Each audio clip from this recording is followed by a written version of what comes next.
third look. It seems, as he bent down to collect, that the helmet hit the wicket, but no, he is given out.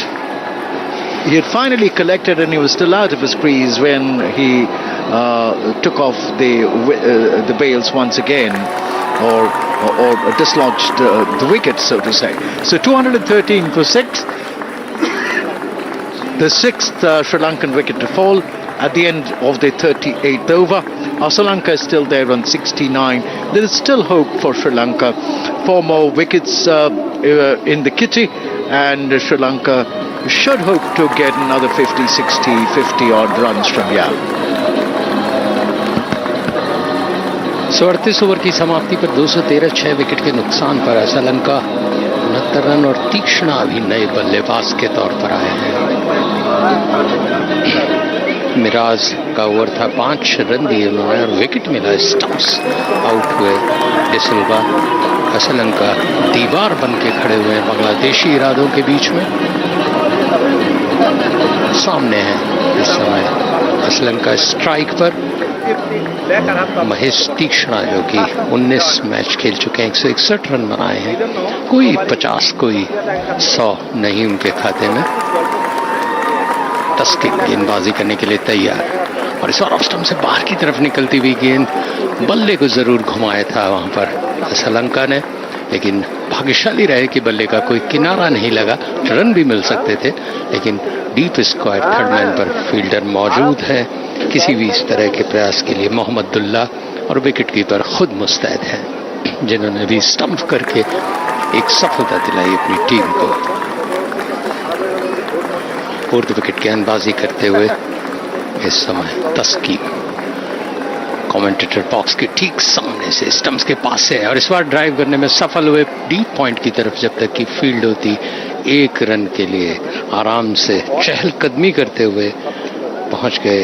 तौहीद हृदय का थ्रो पहुंचता तब तक, और अब नए बल्लेबाज तीक्ष्णा को सामना करना है तस्किन की तीसरी गेंद का। 214 श्रीलंका का स्कोर 6 विकेट के नुकसान पर। 5.58 की समा औसत है। 38 ओवर का खेल हो चुका है, 7 मैच खेले हैं और 41 रन बनाए हैं कुल तीक्ष्णा ने। क्या कुछ कर पाएंगे यहाँ पर? गेंदबाजी में वो अच्छी गेंदबाजी करते हैं, लेकिन यहाँ पर बल्लेबाज के रूप में क्या कुछ कर पाते हैं? सामने है उनके तस्किन, तीसरी गेंद लेकर स्टंप्स के पास से अब बाउंसर से स्वागत करते हुए, अभिनंदन करते हुए कि आइए आप खुद भी गेंदबाजी करते हैं तो थोड़ा सा स्वाद चखिए बाउंसर का, कैसा लगता है। कैसा लगता होगा निंदो जब आप खुद गेंदबाज हैं और बाउंसर डालते हैं, फिर आपको जब अच्छा बाउंसर मिलता है?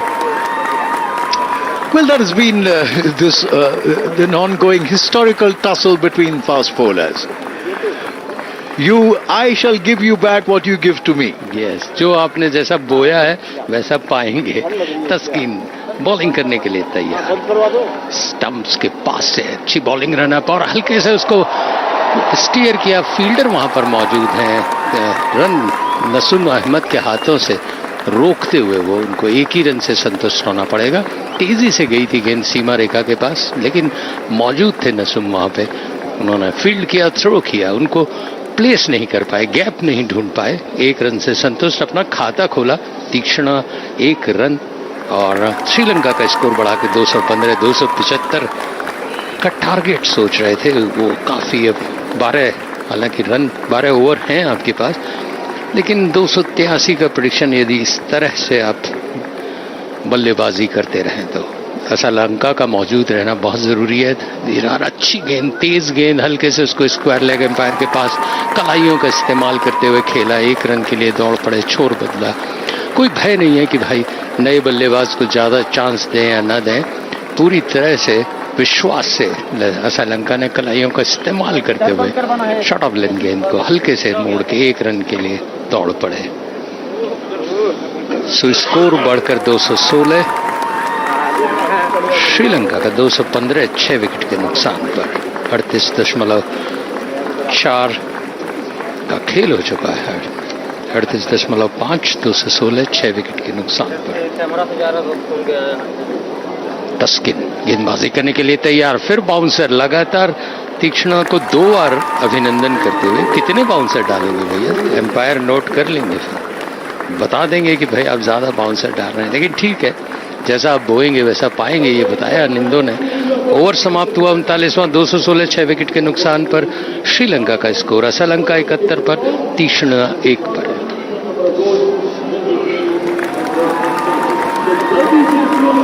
So long as Sri Lanka is there, there is hope for the Sri Lankans to post a good total here. Tikasana can bat a little, and so can the Sri Lankan tail just about wag a little. But Sri Lanka staying there is important. Miraj गेंदबाजी करने के लिए तैयार हैं इस समय commentator box and से। ड्राइव किया उसको, बहुत सुंदर 4 रन के लिए। 2 खिलाड़ियों के बीच में से सुंदर प्लेसिंग श्रीलंका की, जो अनिंदो की बात को जैसे सुन लिया उन्होंने कहा जब तक वो मैदान में है वो रनों की रफ्तार बढ़ाते रहेंगे। बहुत ही सुंदर प्लेसमेंट, पॉइंट और थर्ड मैन के बीच में से 4 रन के लिए। सो इस चौके के साथ बढ़कर श्रीलंका का स्कोर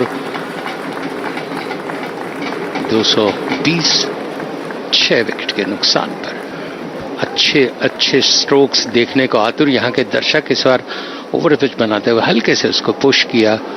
ऑफ साइड में मौजूद थे वहां पर नजमुल हुसैन शांतु, जिन्होंने कहा कि भैया शांत रहिए, कोई भी प्रयास मत करिए रन बनाने का, मैं मौजूद हूं यहाँ पे।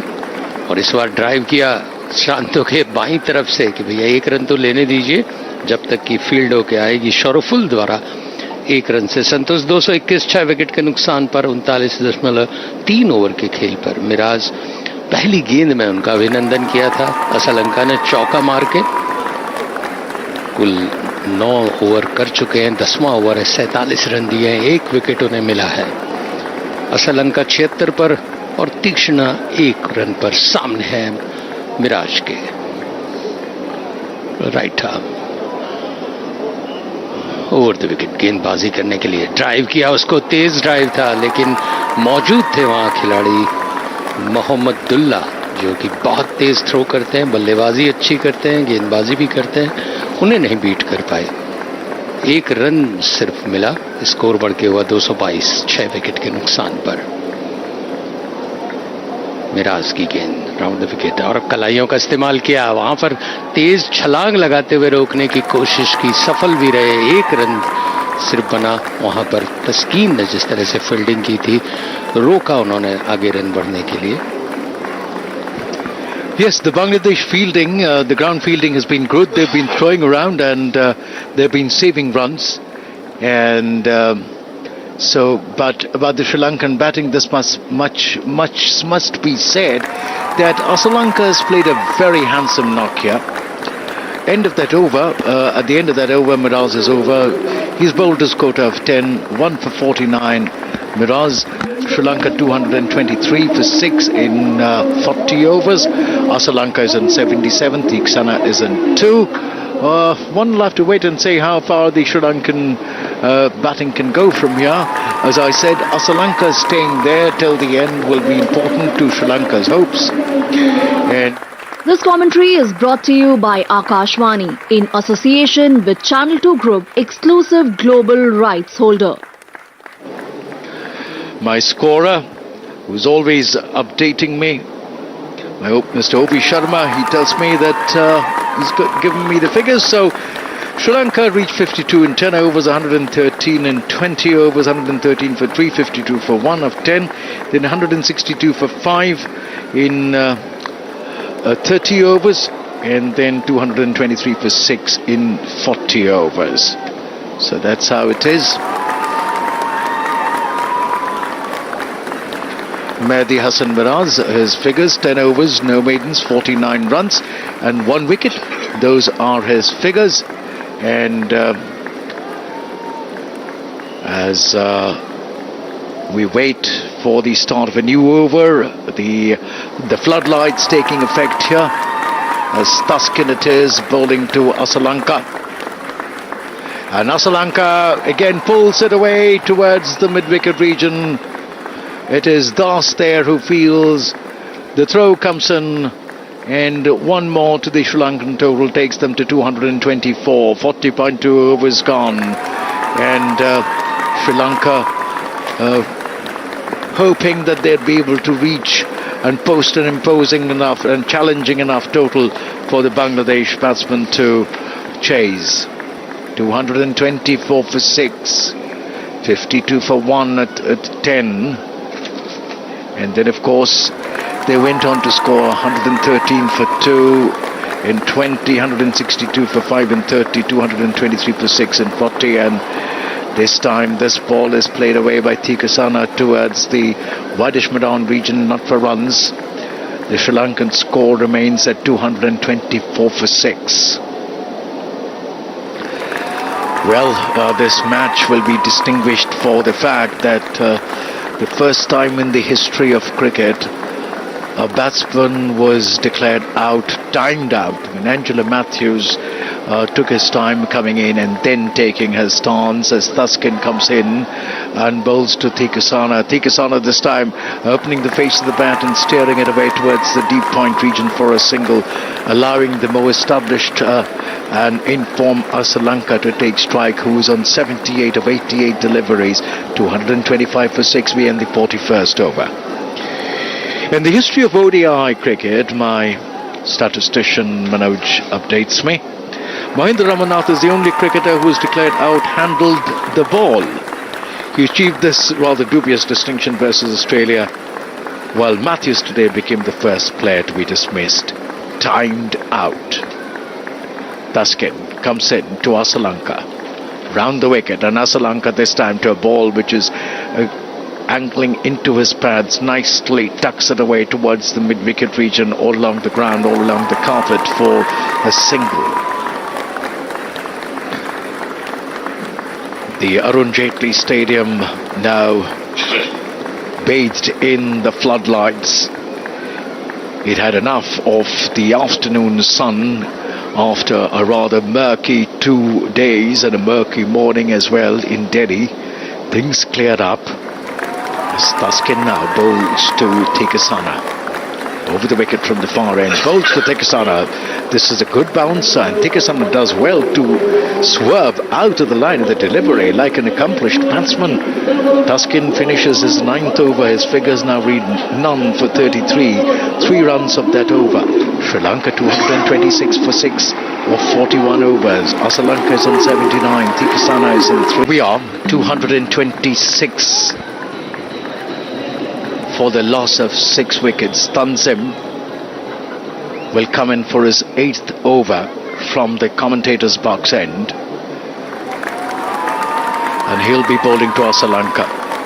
Over the wicket goes Tanzim and bowls to Sri Lanka. Sri Lanka, this ball straying into his pads is nicely tucking that away for a single. In comes the fielder from the deep mid-wicket region racing in to meet that ball. It was not timed perfectly, just a gentle tickle, so to say, and that brings Tikasana on strike. 227 for 6.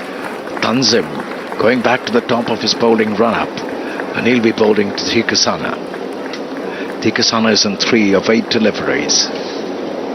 Tanzim runs away from us, from close to the stumps, a misdirected bouncer going down the leg side, a wasted delivery, and one more to the Sri Lankan total, an extra delivery to bowl. Young Tanzim, of course, is bending his back. He's putting it everything he can, but in the process straying in line and length as well. A bouncer going down the leg side is nothing but a wasted delivery and an extra run to the opposition. But this time he beats Tikasana as he essays for a drive outside the off stump. The ball moving after pitching, landing on the seam at reckon, and just moving a little away from the batsman as he essayed for that drive, not quite getting to the pitch of the delivery, Tikasana on that occasion. That line, that probing line, off stump and just about outside, is a line that the Bangladeshis have probed throughout.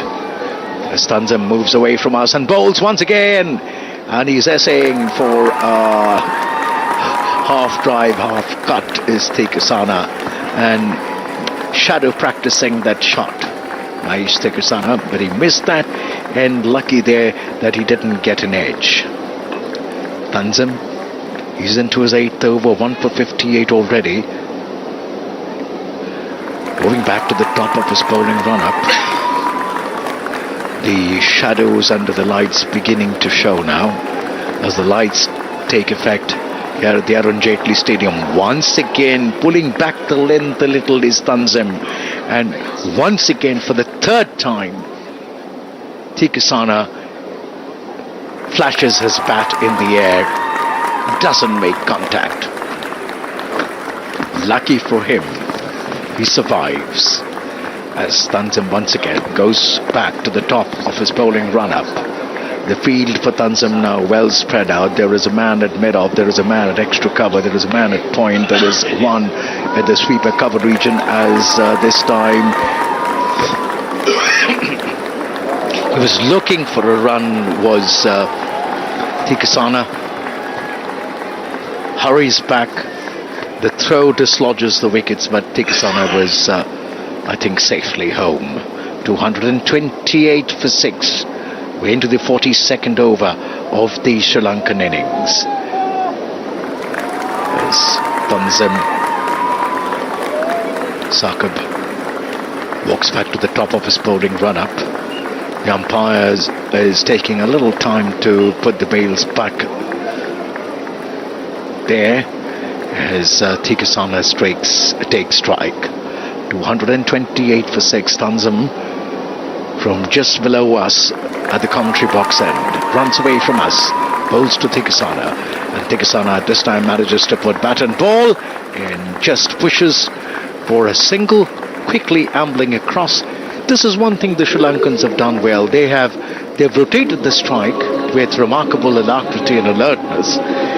Even when they have timed the ball very well and it has run very fast, gone very fast to the field, they've managed to take those cheeky singles. At the end of the 42nd over, 229 for 6. And over to my colleague Mukul Goswami for continuation in Hindi.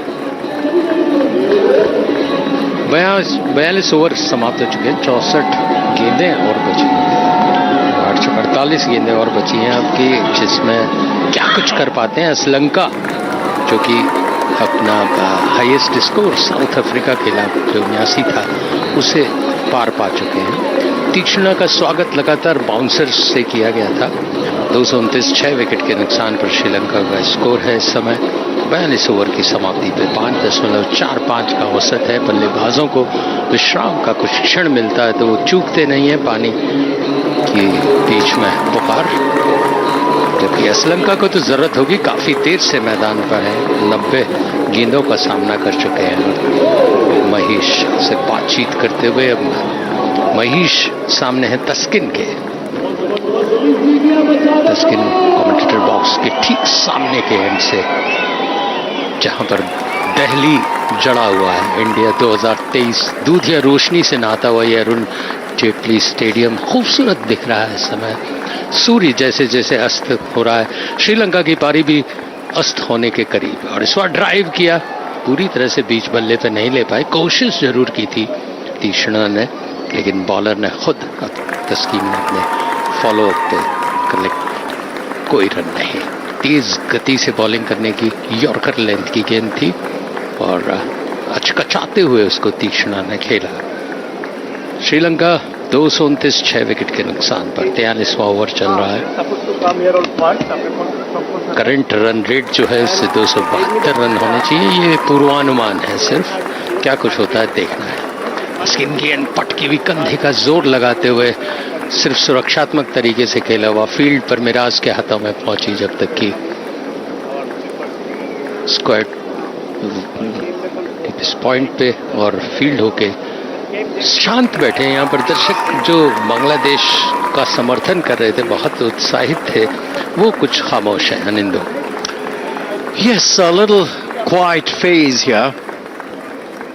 Sri Lanka, I'm sure, searching for a little acceleration, but with 6 wickets down, they can't just play around. And this time, bouncer से स्वागत किया।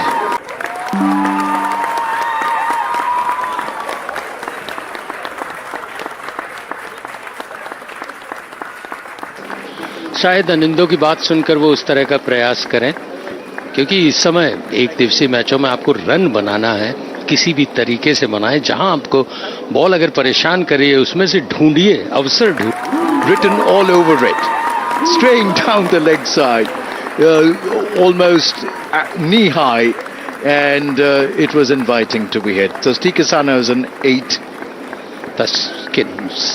गेंदबाजी करने के लिए off stump से बाहर, खूबसूरत प्लेसिंग उसकी, पीछे दौड़ रहे हैं सौरभ, उन्होंने छलांग लगाते हुए गिरते हुए रोका, लेकिन 2 रन से तीक्ष्णा संतोष. हिम्मत बढ़ती हुई तीक्ष्णा की, इसमें कोई शक नहीं. बाउंसर खा के थोड़ा सा उनकी हिम्मत बढ़ती हुई, लगातार 10 रन का स्कोर उन्होंने बना लिया है. This is a beautiful feeling when the bat comes in contact with the ball, and especially from the middle of the bat, it does something to the confidence of the batsman. अन्य दर्शकों को भी बहुत मजा आता है जब बल्ले के बीचों बीच गेंद टकरा के सीमा रेखा को चूमती है. तो तीक्ष्णा इस समय आखिरी गेंद करने के लिए तैयार. 10वां ओवर है उनका. तीक्ष्णा दाएं हाथ की गेंदबाज, फिर वही शॉर्ट पिच गेंद, लेकिन इस बार स्लिप पर फील्ड हुई, कोई रन नहीं. ओवर समाप्त हुआ श्रीलंका का. 43 रन श्रीलंका के बने हैं, 235 रन उसमें 6 विकेट के नुकसान पर. बांग्लादेश की तरफ से ये 43वां ओवर था. असलंका 80 पर और तीक्ष्णा 10 पर. Incidentally, Manoj updates me with a bit of a stats which might be interesting for those of you. Asalanka's 80 is the highest by a Sri Lankan batsman in World Cup at Delhi. Asalanka's is batting on 18 not out. Asalanka scored 79 versus South Africa here in the same ground. Jayasuriya had scored 79 versus India way back in 1996, a match I had the privilege to be commentating way back in time, and then 76 by Kusal Mendes versus South Africa here in 2023 in this World Cup. Shariful Islam, 7 overs, no maidens, 37 runs and 1 wicket, and Tanzim it is who's been pressed into the attack, and a single will accrue as Tikasana plays the ball away towards the third man region. Now Asalanka it was 236 for 3. तंजिम गेंदबाजी करने के लिए तैयार. Commentator box के ठीक नीचे से उनके सामने है तीक्ष्णा, जो कि 10 रन पर खेल रहे हैं. 19 बॉल का उन्होंने सामना किया है. 10 ओवर 10 के पूरे हुए. स्कोर हमारे ओपी शर्मा ने बताया. बाउंसर हवा में, और इसी के साथ 4 रन, कोई नहीं रोक सकता. तीक्ष्णा जो बराबर बाउंसर झेल रहे थे, उन्होंने बताया कि भैया जब मैं बल्ले का मुंह खोलूंगा तो सीमा रेखा के आसपास ही दिखेगी गेंद. इस बार जैसे ही उसने बाउंसर दिया, उन्होंने पुल किया, किनारा लेते हुए बल्ले का सीधा विकेट कीपर के पीछे से 4 रन. कुछ भी कहिए, से बहुत अच्छा शॉट मत कहिए, लेकिन 4 रन बनाना उत्साह के लिए भरपूर है. It doesn't matter how they come, they need to come. Runs need to come. That is the be-all and the end-all of white ball cricket.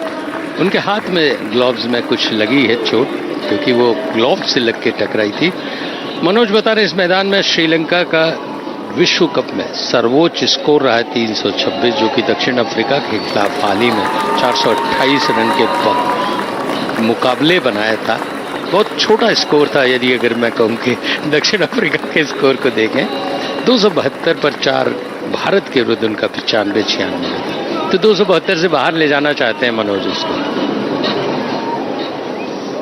इस चौके के साथ श्रीलंका का स्कोर 240, 6 विकेट के नुकसान पर. 43.2 ओवर का खेल हो चुका है. 5.54 के औसत से श्रीलंका 81 रन पे, और तीक्ष्णा 14 रन पर 20 गेंदों का सामना करने के बाद बराबर रनों को बढ़ाते हुए कहा वो डक करे जा रहे थे, अब रन लेने की कोशिश कर रहे हैं, स्ट्रोक्स लेने की कोशिश कर रहे हैं. इन 14 में ओपी शर्मा बताएंगे 3 चौके, 2 चौके. और इस बार फिर ड्राइव किया, बहुत सुंदर पॉइंट बाउंड्री के पास, वहां पर फील्ड जरूर हुई, लेकिन तीक्ष्णा को स्थानीय दर्शक बहुत समर्थन दे रहे हैं, क्योंकि वो कुछ आक्रामक रवैया अपना रहे हैं. There is nothing like good old lusty hitting. It doesn't matter whether it is very cricketing or not. So long as the runs come, so long as the boundaries come, so long as there is something happening out there in the middle. the spectators are happy. Dos They get their 41. money's worth. 241 6 विकेट के नुकसान पर तंजिम 6 रन दे चुके हैं अभी तक. फिर shot of लेन गेंद पुल किया खूबसूरती से उसको 6 रन के लिए. शानदार शॉट ऑफ लेन गेंद थी. श्रीलंका ने बताया भैया तुम तीक्ष्णा को छक्के के लिए भले ही प्रेरित न कर सको, शॉट ऑफ लेन गेंद डाल दो, मुझे मत देना, मैं 80 पे खेल रहा हूं. 469वां ये छक्का है, बहुत ही सुंदर. जैसे ही लेग स्टंप पर गेंद को पाया उन्होंने उछाल लेता हुआ बाउंसर बहुत सुंदर पुल किया सीधा सीमा रेखा के पार. 247 6 विकेट के नुकसान पर. इस बार धीमी रहती हुई गेंद थी, आखिरी क्षण में पुल करने में सफल हुए. डीप स्क्वायर लेग पर फील्ड होती है. 1 रन से संतोष से 88 के स्कोर पर पहुंच गए हैं. श्रीलंका एक दीवार की तरह खड़े हो गए हैं बांग्लादेश के इरादों के बीच. अभी तो फिलहाल I think he is firing on all cylinders as one would say. Tanzim 13 रन दे चुके हैं. आखिरी गेंद, क्या मनस्थिति होगी गेंदबाज की जब 13 14 15 16 रन बन जाए, उनकी पिटाई भी ऐसे हो तो बड़ी मुश्किल होती है. एक बहुत अच्छा संयमित प्रदर्शन था अभी तक बांग्लादेशी गेंदबाजों का. तंजीम गेंदबाजी करने के लिए तैयार, हटते हुए उन्होंने कट करना चाहा था, पूरी तरह से चूके. ओवर समाप्त हुआ. 44 ओवर का खेल. 248 6 विकेट के नुकसान पर श्रीलंका का स्कोर. श्रीलंका 88 पे और तीक्ष्णा 15 पे. This commentary is brought to you by Akashvani in association with Channel 2 Group, exclusive global rights holder. Well, as there is a midfield conference, my mind goes back to the 1996 World Cup match here. For the first time, there was a change in one-day strategy, going out there in the opening and blazing away. That happened when Sanat Jayasuriya opened here after India had posted 271 for 3, and Sri Lanka finally went on to score 272 for 4 to win that one-day match in 1996. I remember the match for the simple reason that Sanat Jayasuriya came out blazing, and the wicketkeeper Kalu Vitarana also, and they scored blazing away. And this time, as once again he's playing an uppish looking shot, but in no man's land and in safe zone. 249 for 6, Sri Lanka now, and we are into the 45th over. Sri Lanka is on 89, and I don't know if it's in his head there somewhere that he's now within shying distance of a century here. But Tikasana right now, against him is the Bangladesh captain Shakibul Hasan. Round the wicket, bowls to Tikasana. Tikasana drives, but not for runs. The ball gently rolling out on the square on the onside for the mid-wicket fielder to come in a few yards to his left and field. Shakib bowls, this time pushed through the air. A fastish delivery. And Tikasana, bat and pad close together, plays it out on the cover. The crowd getting into a cheering mode. And this time Tikasana drives, and he will get at least a single as the ball rolls away towards the long on region where Sharaful is stationed. 250 of the Sri Lankan innings coming in the 45th over, 44.4 overs to be precise. It's now Sri Lanka. And Sri Lanka, this ball middle and off stump, he's nicely rolling his wrists over, flicking it away towards the mid-wicket region for a single. He moves into the 90s, does Sri Lanka. Sri Lanka to 251 for 6 and into the 45th over now. It's this partnership, 38 of 42 deliveries. Sri Lanka's 21. Tikasana has contributed 16. So Tikasana has grown in confidence. He's negotiated the bouncers which have been bowled at him to intimidate him but he's not been swayed by all of that as Shakib bowls and Tikasana driving it out on the offside, not quite timing it as sweetly as he would have wanted to, but enough for him to fetch him a single. He retains strike, 252 for 6 at the end of the 45th over.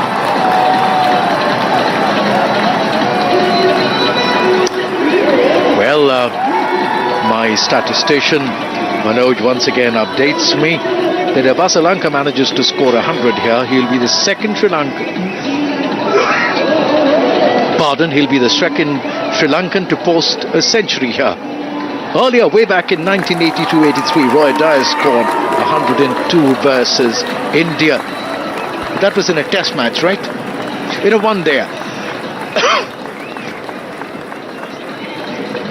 The first ODI played here, yes, I remember that. And Roy Dyer, what a sensation he was as he took Kapil Dev apart to the ropes. He was such a treat to watch, was Roy Dyer's. Shorefall now, round the wicket, bowls to Tikasana. Tikasana cramped for room there. There is a throw there at the wickets. Veils have been dislodged. One will have to wait and see. But I don't think any damage was done, though it's been referred to the television umpire. But yes, the batsman was safely home. So no damage done. Sri Lanka remain on 252 for 6. 53 for 6. And it's going to be Sri Lanka who is on strike, who is on 90 of 95. A very well composed, well played knock by Sri Lanka. One which has already taken to the Sri Lankan total to some degree of respectability, and maybe will take Sri Lanka to some degree of assurance as the next ball is nicely tucked away behind square, rather towards the square leg region for a single, and taking Sri Lanka now to 91.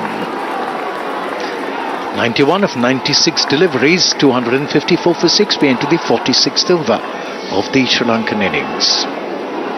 Charith Sri Lanka 91 of 96, 44 dots.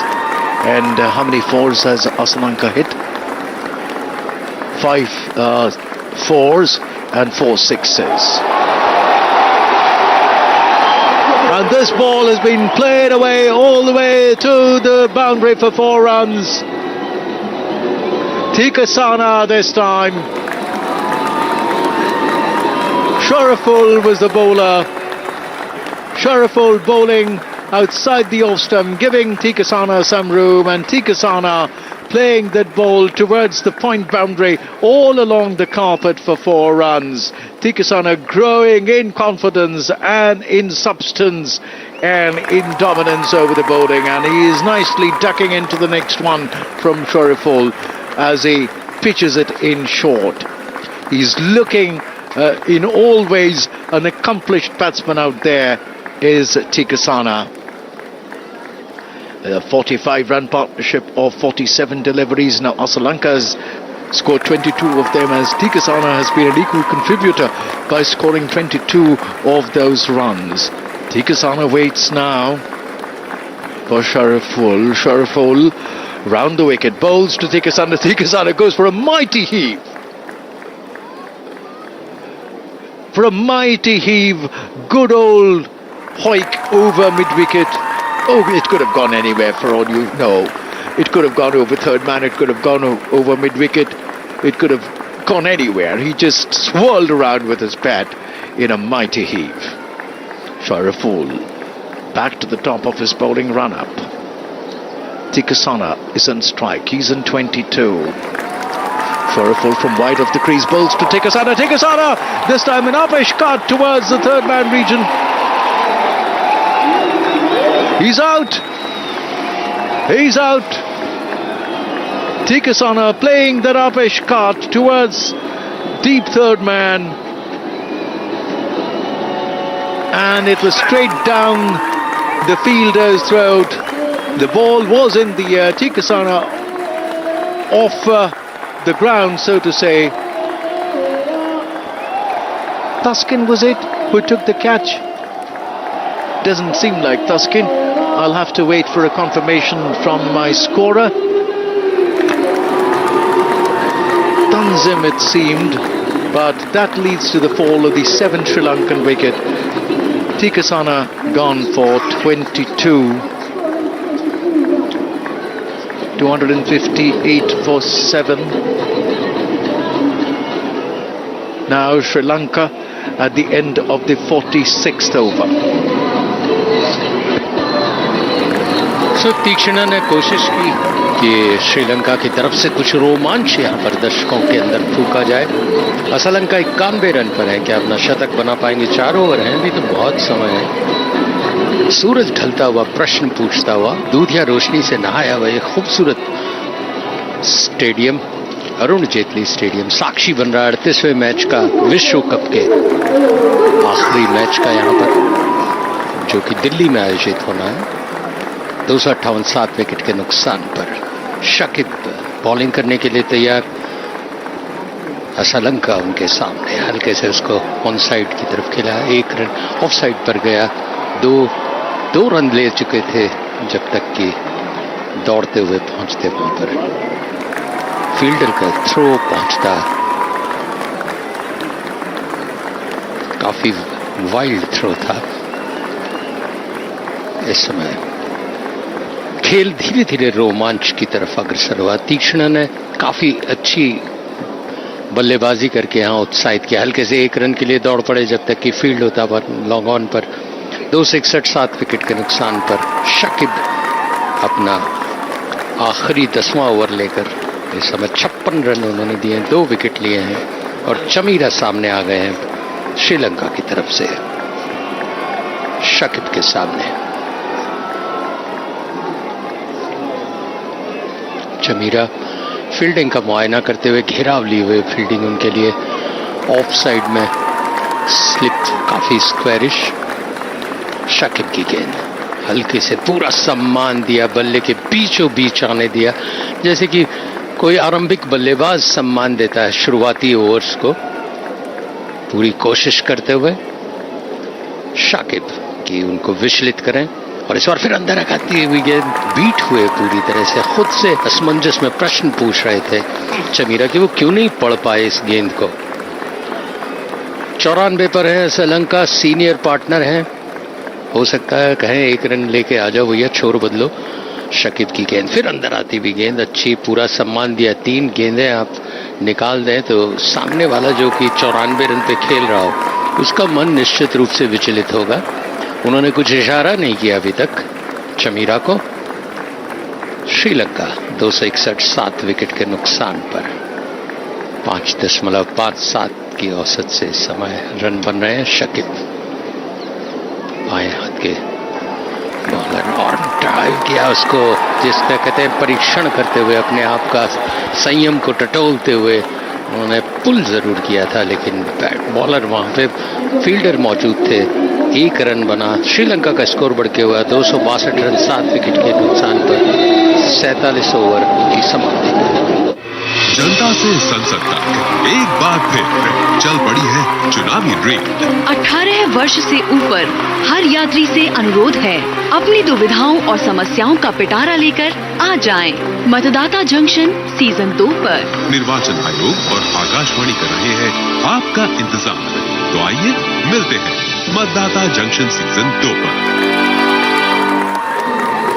आखिरी पड़ाव की तरफ अग्रसर श्रीलंका की पारी, 262 7 विकेट के नुकसान पर रन रेट 5.57 की है और 4 रन शाकिब के आखिरी ओवर में। उन्होंने इस समय अपने 10 ओवर पूरे कर लिए, शाकिब के पूरे हो गए। और अब तंजिम कमेंटेटर बॉक्स के ठीक नीचे से बाएं हाथ की गेंदबाज, हल्की पटकी हुई गेंद थी, बाउंसर के रूप में पहुंची बल्लेबाज के पास। उन्होंने कोशिश जरूर की थी चमीरा ने स्ट्रोक खेलने की, लेकिन कहीं आसपास नहीं थे।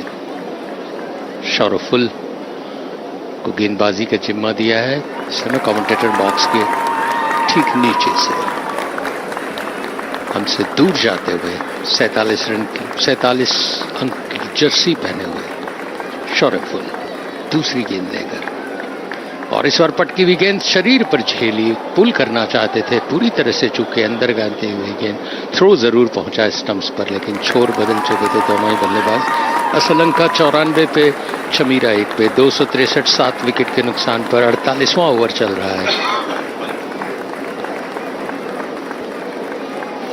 छाती पे झेली बाउंसर को, तो निश्चित रूप से कुछ दर्द तो हुआ होगा, तो क्या उस दर्द का प्रतिरोध करेंगे वो, कुछ अच्छे स्ट्रोक्स दिखाएंगे। चमीरा 1 रन पर खेल रहे हैं, 5 गेंदों का सामना कर चुके हैं। शौर्यफुल अपने ओवर की 9वें ओवर की तीसरी गेंद लेकर 44 रन देके 2 विकेट उन्होंने अब तक लिए हैं। बाएं हाथ के गेंदबाज ओवर द विकेट, और फिर ड्राइव किया, कोशिश की श्रीलंका। अब लग रहा है कि बागडोर संभालना चाहते हैं, कुछ अच्छे स्ट्रोक्स खेलने की कोशिश में। भैया बल्ला घुमाओ, लग जाए तो ठीक है, नहीं लगे तो रन तो वैसे भी नहीं बन रहे। श्रीलंका सेइंग भैया ज्यादा टाइम नहीं है, अभी बैट घुमा लो, सेंचुरी बना लो, थोड़ा सा और रन बटोर लो। इस गेंद में निश्चित रूप से वो कुछ कोशिश करेंगे, ये मेरा मन कह रहा है, क्योंकि 94 रन पर खेल रहे हैं, 99 गेंद का सामना कर चुके हैं। आगे आके मारेंगे, और पुल किया, और विकेट कीपर के ऊपर से 4 रन। मैंने अंदाज से लगाया था कि वो आक्रामक हो रहे हैं, कोशिश कर रहे हैं, बेचैन हो रहे हैं। शतक न बनने पाने की बेचैनी मनोज बहुत अच्छी तरह से महसूस कर सकते हैं। I did not know, Mukul, you had the ability to get into the batsman's mind. कोशिश कर रहे हैं, पढ़ने की कोशिश करते हैं कि वो इस मनोदशा में क्या कर सकता है। 94 रन में वो प्रसव पीड़ा होती है, उस तरह की पीड़ा में है, क्योंकि सेंचुरी बनानी है। प्रसव पीड़ा। शौर्यफुल 98 पे है उनके सामने श्रीलंका। 100 गेंदों का सामना कर चुके हैं, कलाइयों का इस्तेमाल करते हुए स्क्वायर लेग एम्पायर के पास धकेल कर 1 रन के लिए दौड़ पड़े, दूसरा रन, और ये शतक। जबरदस्त तारीफ करनी पड़ेगी इस बल्लेबाज की। उस स्थिति में इसने प्रवेश किया था जब श्रीलंका की पारी ढह रही थी, और एक पहाड़ की तरह दिल्ली के इस अरुण जेटली स्टेडियम में वो खड़े हुए, सारे दर्शक उनको उत्साह से उनका अभिवादन कर रहे हैं इस शानदार शतक पर। श्रीलंका के 101 बॉल में 155 मिनट तक इस मैदान में वो खड़े रहे, डटे रहे। मनोज बता रहे हैं डाइस के बाद ये दूसरे प्लेयर हैं जिन्होंने शतक लगाया है श्रीलंका के लिए इस मैदान में। वैसे तो बहुत बहुतेरे शतक लगे हैं। अनिंदो, क्या कहेंगे इस पारी के बारे में? Well, I mean, I think a very, very handsome knock. I mean, if Sri Lanka reaches this total, a kind of total which will give their bowlers something to defend, something to challenge the Bangladeshi chase, it'll be to Sri Lanka. शौर्यफुल, और पुल किया उसको, वहां पर mid wicket पर फील्ड होगी जब तक कि दास द्वारा 1 रन से संतोष। कोई भी गेंद छोड़ना नहीं चाहते, जैसे आपने कहा था बल्ला घुमा लो, शतक बना लो, क्योंकि वक्त बहुत कम है, उसे बताते हुए 48वां ओवर समाप्त, 270 7 विकेट के नुकसान पर श्रीलंका 101 पर और चमीरा 2 पर। आगे का आंखों देखा हाल मेरे साथी कमेंटेटर Anindo. Well, the last batsman to have scored a century, as our statistician Manoj told us, was Roy Dias, which was way back in 1982. So that is about 18 plus 23, 41 years ago. And Charita Salanka is only 26 years of age. So he wasn't born when that happened. And those of us who are a little vintage, of course, will remember that match. That cannot be etched out of our memories. That's the advantage. That's the advantage of having greying hairs. That is the advantage of having greying hairs. You remember a long time back in history. As Sri Lanka this time once again is going for a pull shot backward of square to this ball from Tanzim.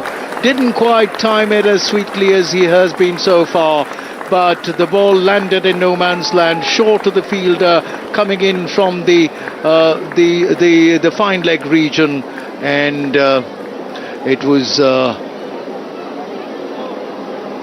Tanzim, I think, and no, Tanzim was the bowler. It was Shamim, if I'm not mistaken, and 271 now for 7. We enter the 49th over. Chamira will be facing Tanzim. Tanzim runs in over the wicket, bowls to Chamira. Chamira has gone for that big shot over mid-wicket, but it was more aerial as Das comes in from the mid-wicket region. Lytton Das and feels the ball landing in no man's land, but giving that shot, giving Chamira the opportunity to cross over and allowing Sri Lanka to have a go at the Bangladesh bowling. The closing stages of the Sri Lankan innings, they will take any runs any which way they come, as Sri Lanka this time goes for a big one over square leg for a huge towering 6. What a shot there, Sri Lanka. Short outside the off stump, and he went down on his knees and pulled it over for a huge towering 6. The 5th 6 in his innings. So Mukul, what do you say about that shot? जबरदस्त प्रहार करते हुए वो बहुत ही आक्रामक रुख अख्तियार कर चुके हैं और बहुत सुंदर. And the next ball is racing away like a tracer bullet to the third man region.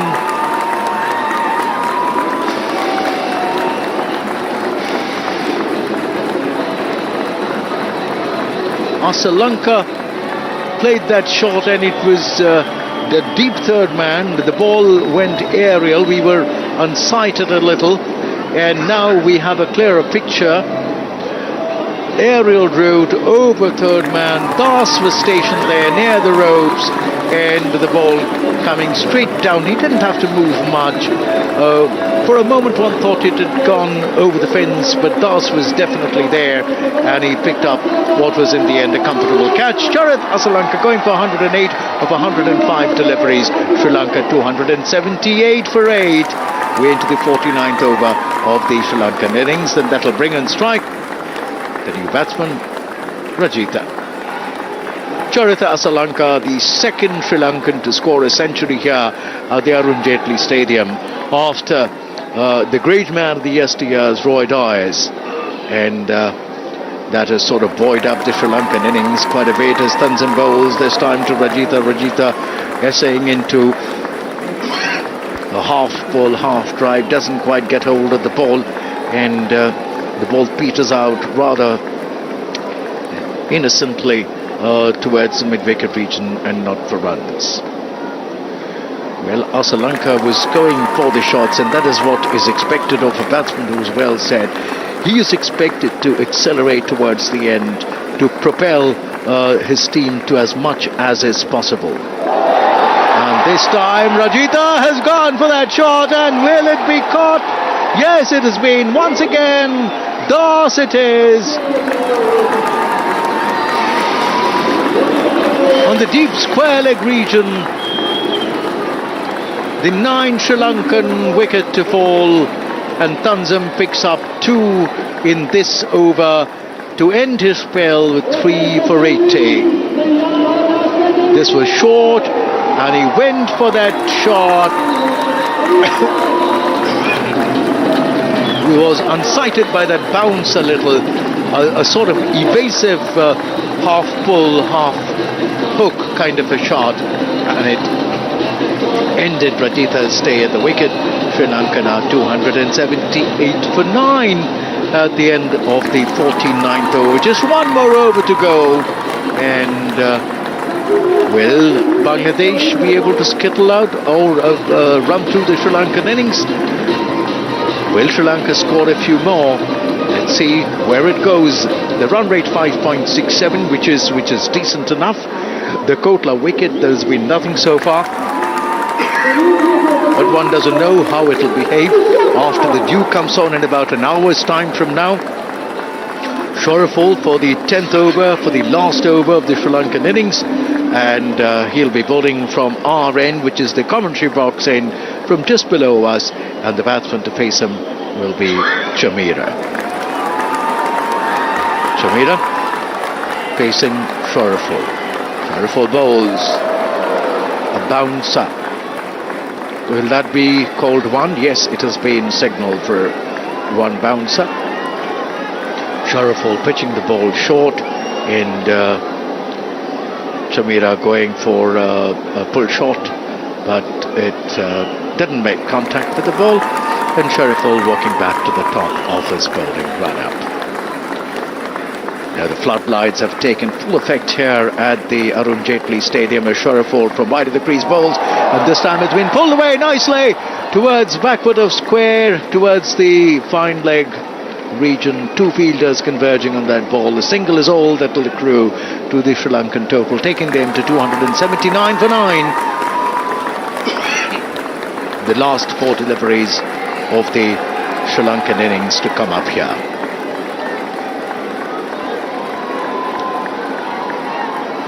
Shorefall walking back to the top of his bowling run-up,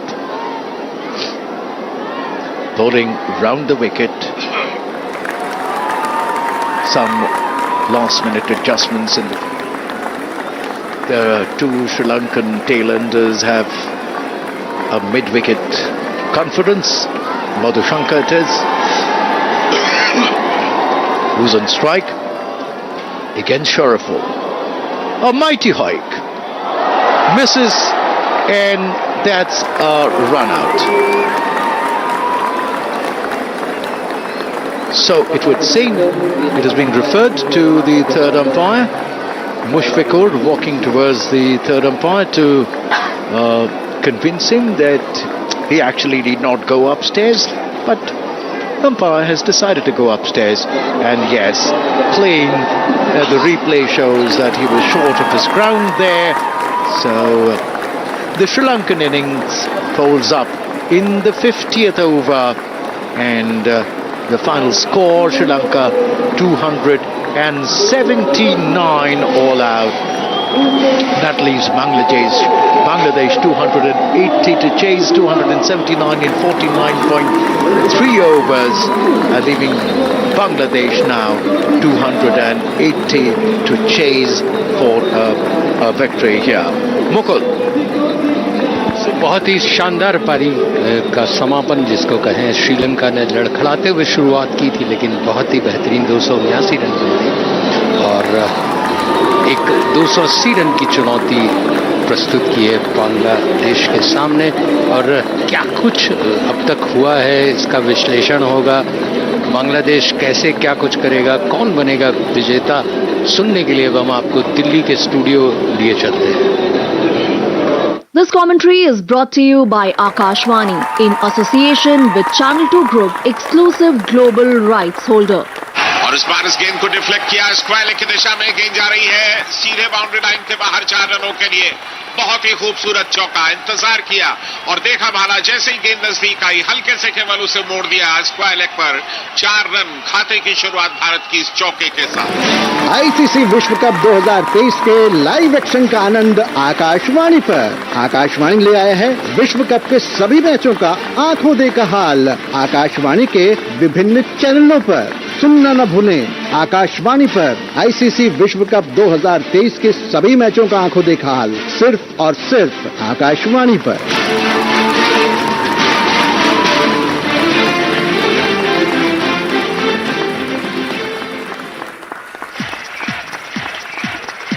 कौन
That's going to be on through this week. The matches there till even 12th of November you have a match. So I think even on Diwali you're going to see cricket.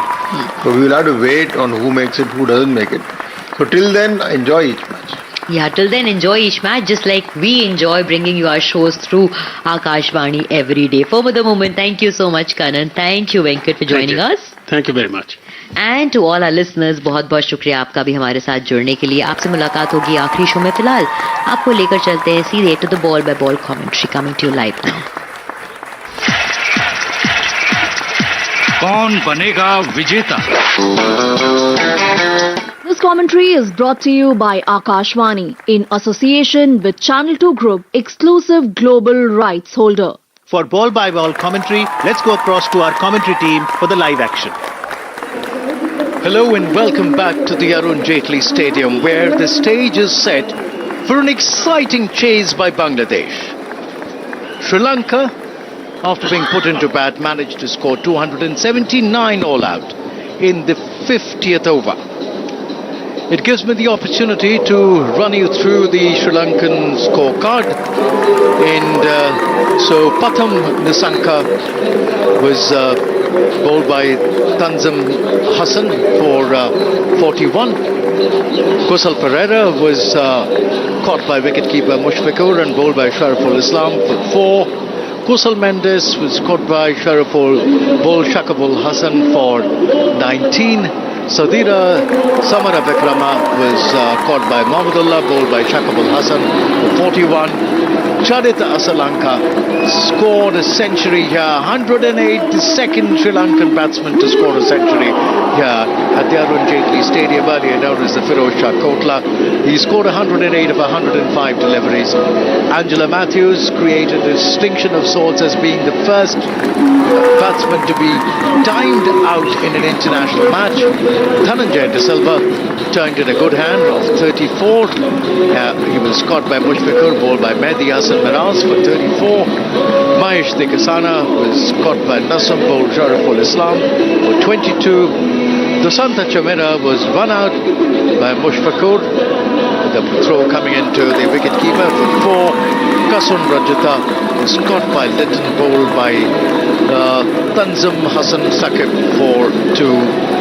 Dilshan Madhushankar remained not out. 279 for 10 wickets. The bowling figures: Shariful Islam 9 overs, 9.2 overs, 52 runs and 2 wickets. Taskin Ahmed 10 overs, 1 maidens, 39 runs and no wicket. Tanzim Hassan Saqib 10 overs, no maidens, 80 runs and 3 wickets.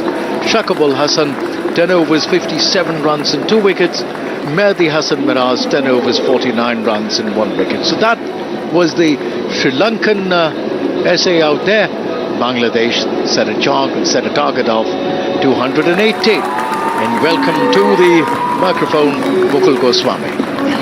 धन्यवाद. और तंजिन दास और तंजिन हसन और लिटन दास क्या कुछ कर पाएंगे, ये प्रश्न तैरता हुआ इस खूबसूरत स्टेडियम में. अरुण जेटली स्टेडियम साक्षी बन रहा है 38वें मैच का बांग्लादेश और श्रीलंका के. 280 का लक्ष्य है. आपका मन क्या कहता है निंदो? कुछ होता है? Well, it depends. कुछ होता है. Yes, it depends on the way. I think the Bangladesh openers will steady the boat, so to say. If they can get off to a good start, if they can get off to a steady start, this chase will be on. Otherwise, things can dissipate very, very easily. दाएं हाथ के मध्यम गति के तेज गेंदबाज दिलशान मधुशंका, जिन्होंने काफी अच्छा प्रदर्शन किया है, इस समय गेंदबाजी का जिम्मा संभालेंगे. और 280 का लक्ष्य बहुत बड़ा लक्ष्य कहा जा सकता है इन परिस्थितियों में, लेकिन बहुत ज्यादा नहीं है, असंभव नहीं है. बहुत सारी टीमों ने 300 तो बहुत सामान्य तरीके से बनाए नंदो. As Madhushanka comes in, bowls this time, and this ball is being played away towards the backward of square region, towards the fine leg region for a single. Bangladesh get off the mark. Tanzid, well, it was a leg by rather, he didn't put bat to ball. Leg by cruise, the first runs on board for Bangladesh, and that will bring on strike, of course, Litton Das. Madhushanka the most successful of the Sri Lankan bowlers in this World Cup. He's bowling from the far end and he'll now be bowling to Liton Das. Madhushankar has taken 18 wickets in the 7 matches he's played, an average of 22.11. And this delivery to Liton Das on the off and middle stump, rising. Liton rising at his toes and playing the ball away out in the offside, square off the wicket. So as I was telling you, Madhushankar, the highest wicket taker for the Sri Lankans, 7 matches, 18 wickets at an average of 22.11 and 6.42 his economy.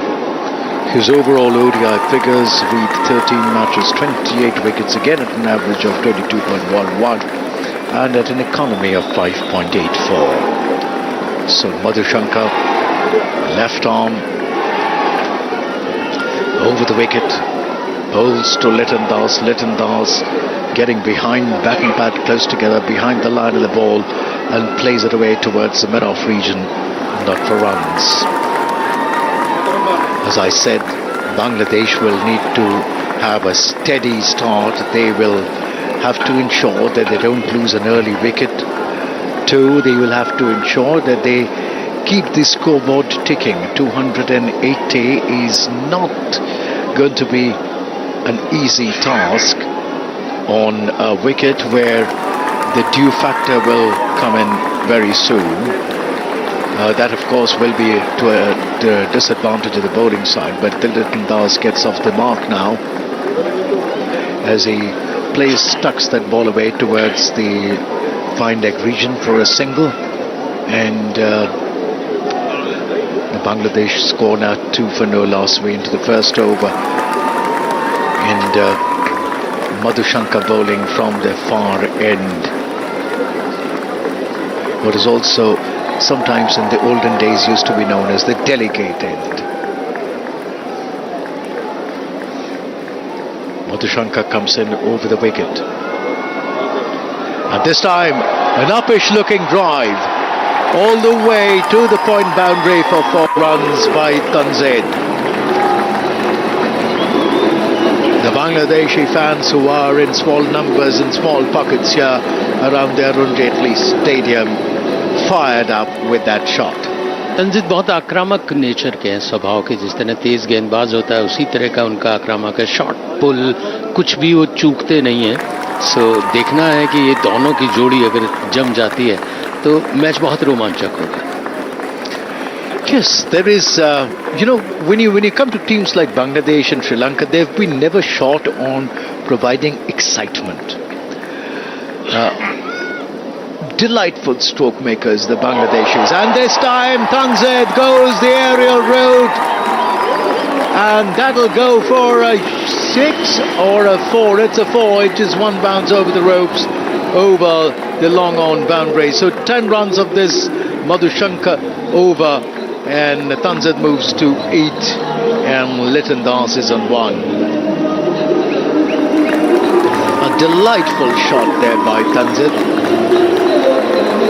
Full face of the bat, and first over gone, 9 conceded. That's going to be Tikasana who has been brought into the attack.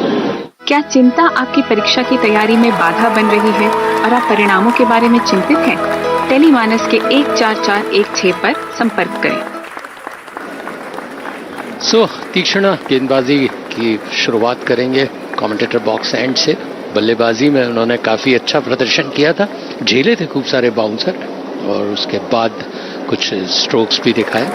और दास और इस समय तंजिद दोनों पर बहुत बड़ी चुनौती है. एक सुदृढ़ नींव रखने की इस समय बांग्लादेश के लिए. तीक्ष्ण राइट आर्म, अच्छी गेंद अंदर आती हुई हल्के से उसको कलाइयों का इस्तेमाल किया. एक गैप ढूंढा है, 4 रन के लिए बाहर. स्क्वायर लेग पर पहली गेंद का अभिनंदन करते हुए तीक्ष्णा की दास ने भी अपना खाता मतलब चौके का खोला. 5 रन उनका व्यक्तिगत स्कोर. अंदर आती हुई गेंद थी, अपने आप को पोजीशन किया लेग स्टंप पर और हल्के से कलाइयों का इस्तेमाल किया। प्लेसिंग बहुत अच्छी थी, प्लेसमेंट जिसको कहूँ, गैप ढूंढ लिया उन्होंने और स्कोर बांग्लादेश तेजी से बढ़ाते हुए सोच में पड़ गए। श्रीलंका के कप्तान तंजिद इस समय 8 पर हैं, दास हैं 5 पर। तीक्ष्णा के सामने पहली गेंद में चौका मार चुके, इस बार चूके पूरी तरह से। स्टंप जरूर बिखेरे थे मैंडिस ने, लेकिन पैर शायद निश्चित रूप से क्रीज में था। हल्के से उन्होंने उसको लेग साइड पर खेलने की कोशिश की थी। एम्पायर का इशारा वाइड।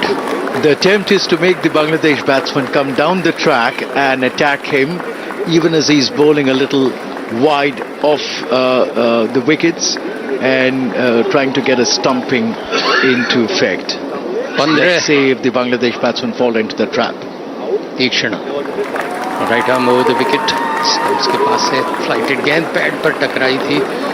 उत्साह से बॉलर के हाथ हवा में उठ जाते हैं, लेकिन बैट पर ही लगा हुआ था। ये सोच के फिर अपने आप को संयमित किया। 15 रन बिना किसी विकेट के नुकसान पर 1.2 ओवर का खेल जस्ट शुरुआत हुआ है। तंजिद और दास ने अपने इरादे बता दिए हैं। जहां तक अनिंदो कह रहे हैं आक्रामक बल्लेबाजी करने के लिए वो आमंत्रित कर रहे हैं गेंदबाज की वो फील्ड में आगे आए, क्रीज से आगे बढ़कर आए और कुछ अच्छे शॉट्स दिखाएं, तो हो सकता है कैच भी पकड़े जाएं।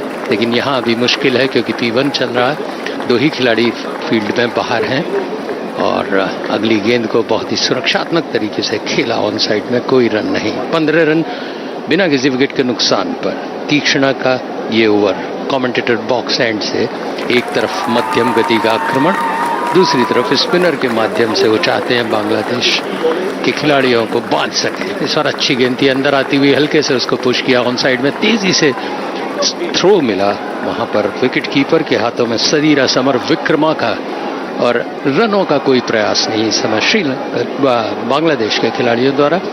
श्रीलंका की टीम इस समय शुरुआती दौर में दबाव बनाने की कोशिश में आमंत्रित करती हुई स्पिन आक्रमण में कि कुछ गलती करें। इस बार कदमों को जरूर बढ़ाया था, लेकिन ऑन साइड में लॉन्ग ऑन की तरफ 1 रन के लिए दौड़ पड़े। जब तक कि फील्ड होती वहां पर वो कसुन रंजीथा के हाथों 1 रन से संतुष्ट। स्कोर बढ़कर हुआ 16 रन बांग्लादेश का। 8 रन पर हैं तंजिद जो कि सामने हैं अब तीक्ष्ण के। विचार विमर्श करते हुए कप्तान से भी और फील्डर्स को ढकेला उन्होंने मिड विकेट की तरफ सीमा रेखा के पास कि कहीं वो पुल करते हैं, लॉफ्टेड शॉट खेलते हैं तो एकदम सीमा रेखा के पास खिलाड़ी मौजूद रहे। तीक्ष्णा right arm over the wicket bowling करने के लिए कमेंटेटर बॉक्स के ठीक नीचे से दूधिया रोशनी से नहाया हुआ यह खूबसूरत स्टेडियम। बैकफुट पे गए, धकेला उसको लॉन्ग ऑफ की तरफ, 1 रन के लिए दौड़ पड़े, रन बनाया। 17 रन 2 ओवर की समाप्ति पर बांग्लादेश का स्कोर श्रीलंका के 280 की चुनौती को स्वीकारते हुए। 17 रन 2 ओवर के नुकसान पर, 2 ओवर की समाप्ति पर। तंजिद 9 पर जो कि 4 गेंदों का सामना कर चुके हैं। तंजिद ने 2 चौके जड़े हैं और दास ने 1 चौका मारा है। दोनों ही बल्लेबाज इस समय बीच में अनिंदो बातचीत करते हुए क्या रणनीति तय करते हैं कि इस ओवर में कैसे खेलना, या हालचाल पूछते हैं। Well, they play as they say in short targets, ball by ball, over by over, and it's important to keep talking to each other to keep the spirits up, to sort of, you know, even if you don't physically pat the others back, to say well done, as Madhushanka now comes in over the wicket, bowls, and this time an uppish looking shot that will go up in the air, and yes, the first Bangladesh wicket to fall. Madhushanka picking up the first, getting Sri Lanka their first breakthrough, and Tanzid will take the long, depressing, dejected walk back to the pavilion. खड़े खड़े शॉट लगाने की कोशिश की थी, हवा में थी, 3 खिलाड़ी नीचे थे उसके, कि कोई भी चूकना नहीं चाहता था और निशंका सफल हुए उसको लेने में। और बांग्लादेश शुरुआती दौर में जिस तरह से आक्रामक हो रहा था, निराशा की लहर से धीमे धीमे गति से सूर्य की तरह अवसान करते हुए Tanzid. Absolutely, it got the leading edge of Tanzan Hassan's bat as he essayed into that drive. Not quite in the position to play that shot. It went uppish in the air, and Madhushanka picks up yet another wicket. He gets into his 19th scalp in this World Cup. And one would wish, from the Sri Lankan point of view, that if some of the other players in the Sri Lankan squad came by as much success as young Madhushanka has done in this World Cup, it would have been a different story. Shanto is now taken strike. He's sort of come in to bat. Najmul Hussain Shanto. And Bangladesh 17 for 1. We are into the third over of the Bangladesh innings. Shanto's on strike as Madhushanka comes in and bowls, and this time a probing line. There is a consultation between the Sri Lankan fielders as to whether that took an edge. There is a confidence around the batsman, but I think eventually they decide against it. Mendes ruling a referral out.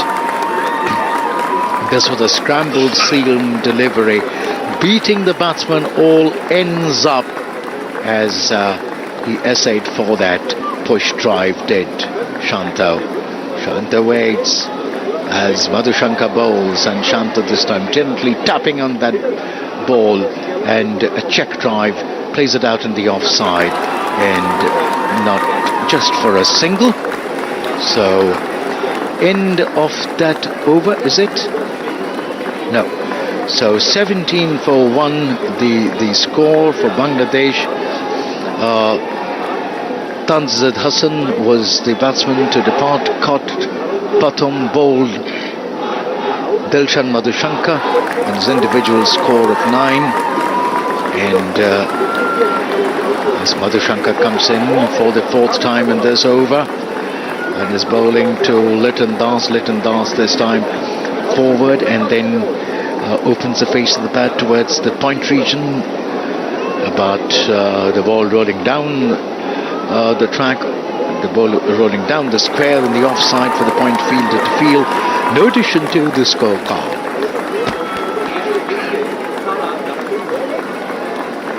Litton Das is on 6 of 9 deliveries he's faced.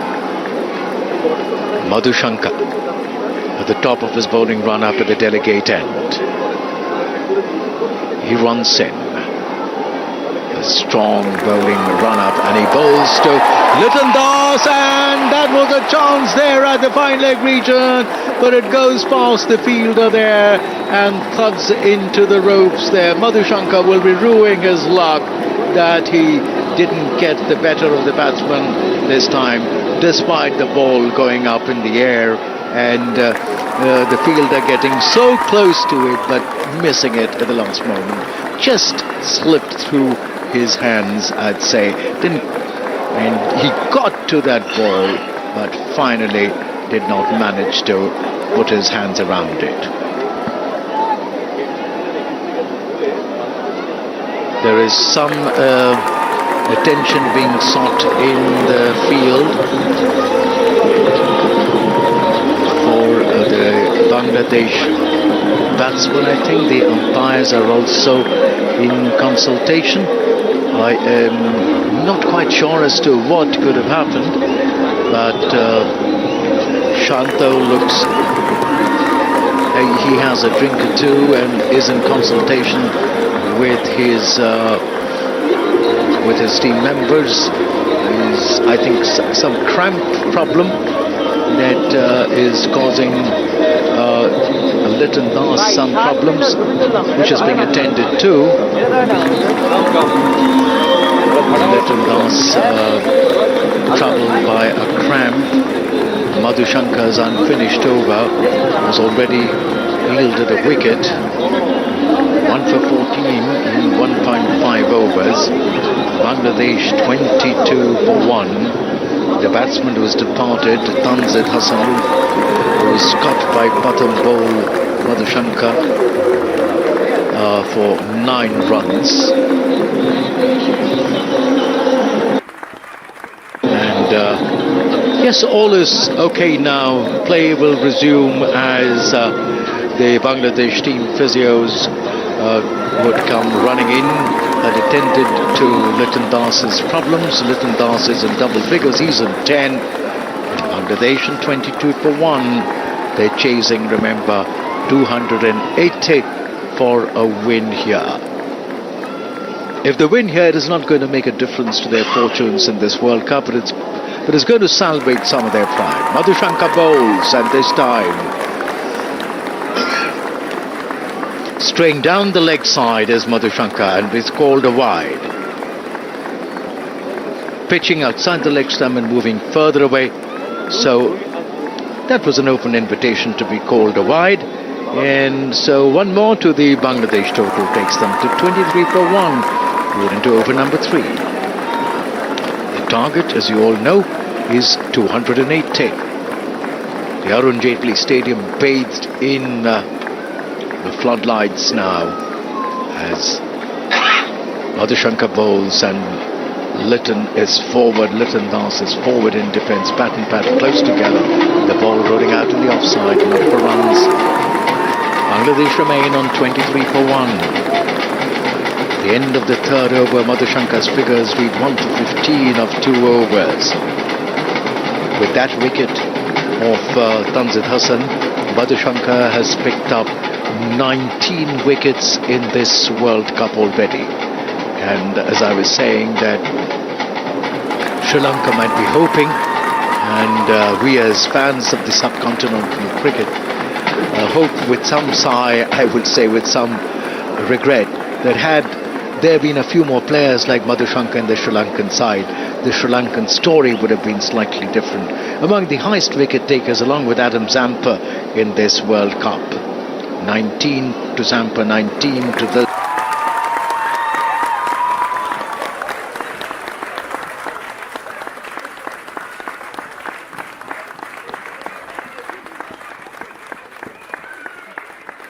Madhushanka.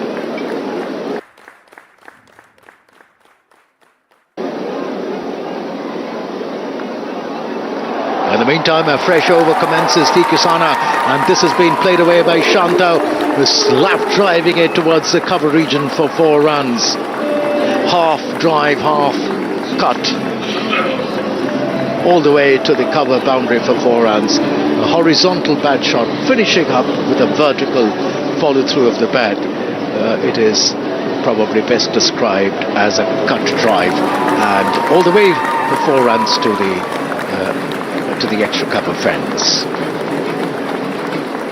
So 27 for 1, we're in over number 4. The chase coming up here at the Arun Jaitley Stadium. Tikasana bowls this time to Shanto, and Shanto is tucking that ball away towards the mid-wicket region for a single. He will pick that single up and take Bangladesh to 28 for 1.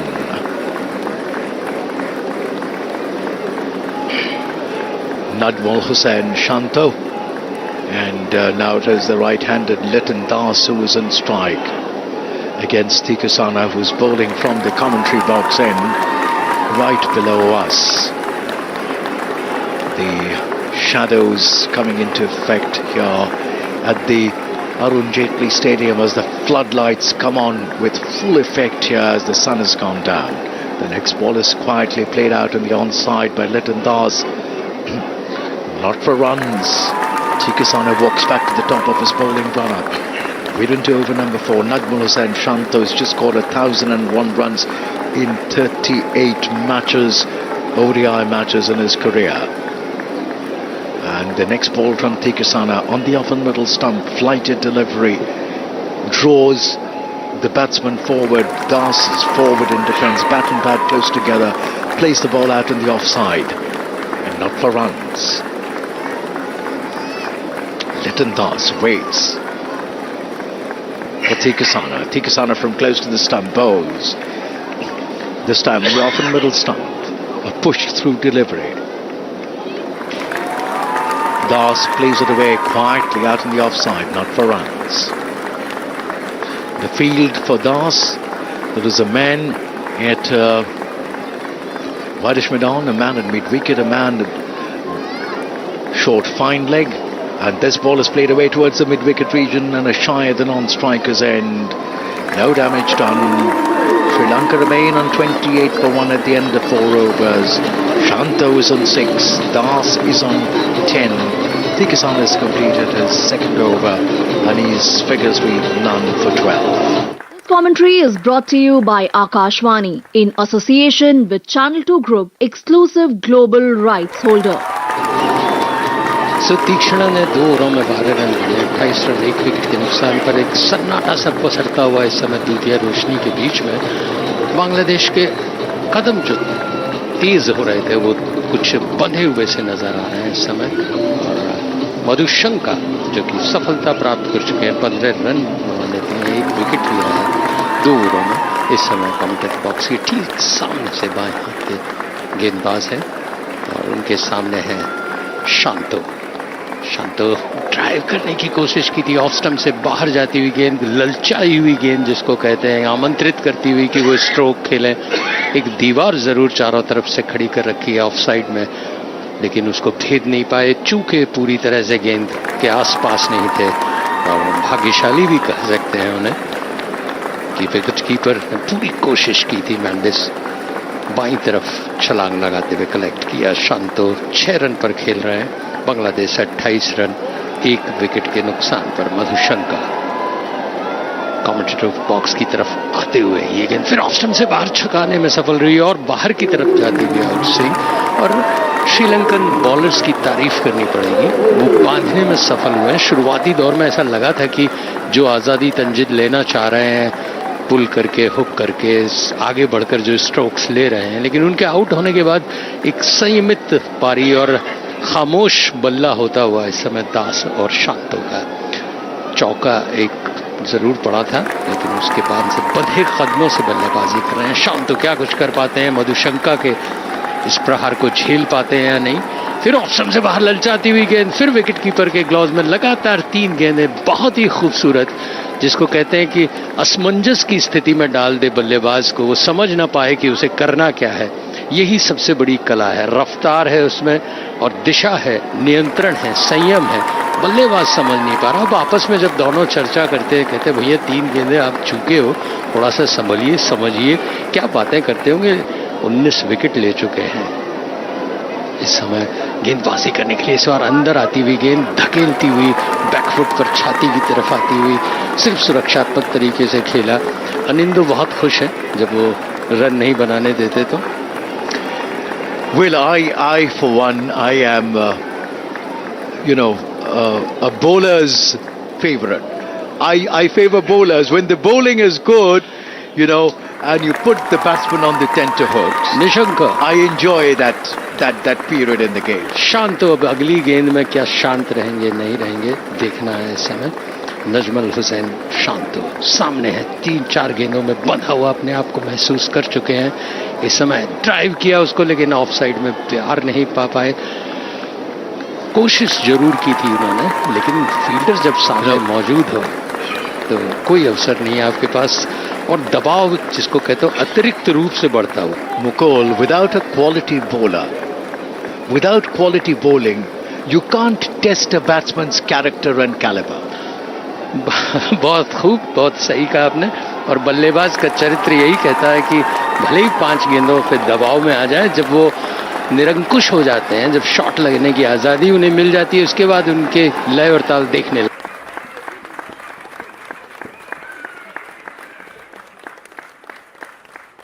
लायक होती है। मधुशंका की गेंद सुरक्षात्मक तरीके से पूरा सम्मान देते हुए मैडन ओवर जिसको कहें, 5वां ओवर बहुत ही शानदार। बांग्लादेश 28 रन 1 विकेट 5 ओवर की समाप्ति पर। शांतो 6 पर, दास 10 पर। दास थोड़ी सी पैरों में परेशानी हुई, तो जो वो स्वतंत्रता लेते हैं, शॉट्स लेने की जो आज़ादी है उसे बांधते हुए, कुछ इस समय बार बार कभी फील्डर, एक्स्ट्रा फील्डर आके उन्हें पानी देते हैं, कुछ मंत्रणा देते हैं, कुछ उपाय बताते हैं, लेकिन अब वो बल्लेबाजी करने के लिए तैयार हैं। शांतो 6 रन पर 10 बॉलों का उन्होंने सामना किया। दास 10 रन पर हैं, 15 गेंदों का उन्होंने सामना किया। मधुशंका का ये मेडन ओवर था, तीसरा ओवर बहुत अच्छा कहा जा सकता है। जब आरंभिक बल्लेबाज दोनों आक्रामक हों और उस समय आप उन्हें बांध दें अपने तरकश के तीरों से, एक लक्ष्मण रेखा में बांध दें कि एक भी रन न बनाने दें, तो अनिंदो तो खुश होना ही है। Absolutely, absolutely. Unless the ball is sort of whizzing past the batsman, unless the batsman is beaten a couple of times, and then you sort of plow your way back into the game. That is what quality cricket is all about. 45 ओवर में 252 रन चाहिए। अभी भी रंजीथा गेंदबाजी करने के लिए तैयार हैं। हमारे ठीक सामने से तेज गेंदबाज दाएं हाथ के सुरक्षात्मक तरीके से खेला उसको इस बार दास ने। उन्होंने बताया कि अगर शांतो को आप बांध सकते हैं तो मैं भी संयम की रेखा में बंधा हुआ हूं, लेकिन जब मेरा बल्ला चलना शुरू होगा तो आप दाएं बाएं गिनते रहिएगा कितने चौके पड़ते हैं। लेकिन क्या ऐसा हो पाएगा?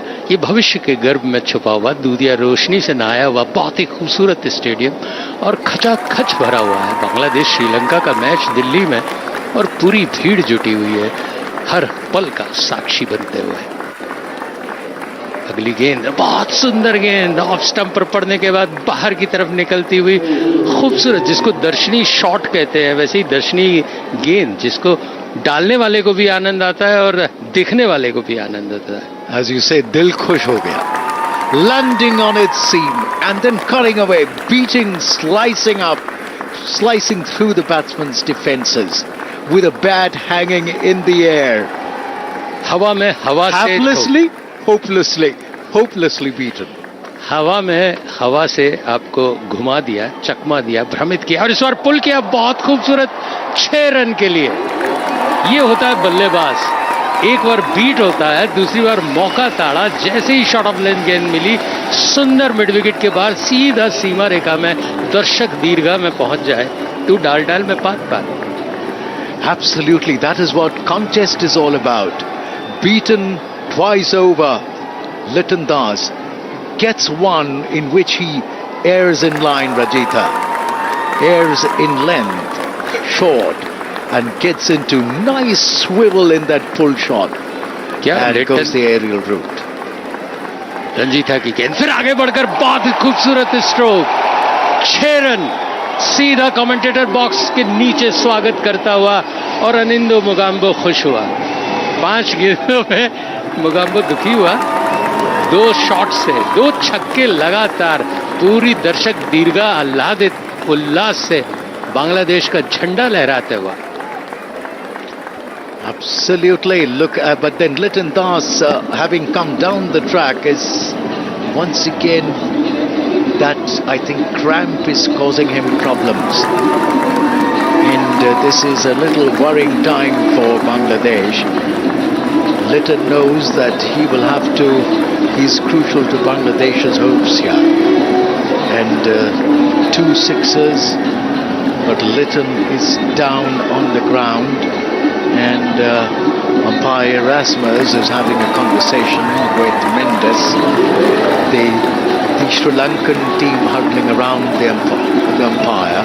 And I'm sure, that problem that happened with Angela Matthews, the Sri Lankans would be keen to get back and, play by the rule book, get the most out of it.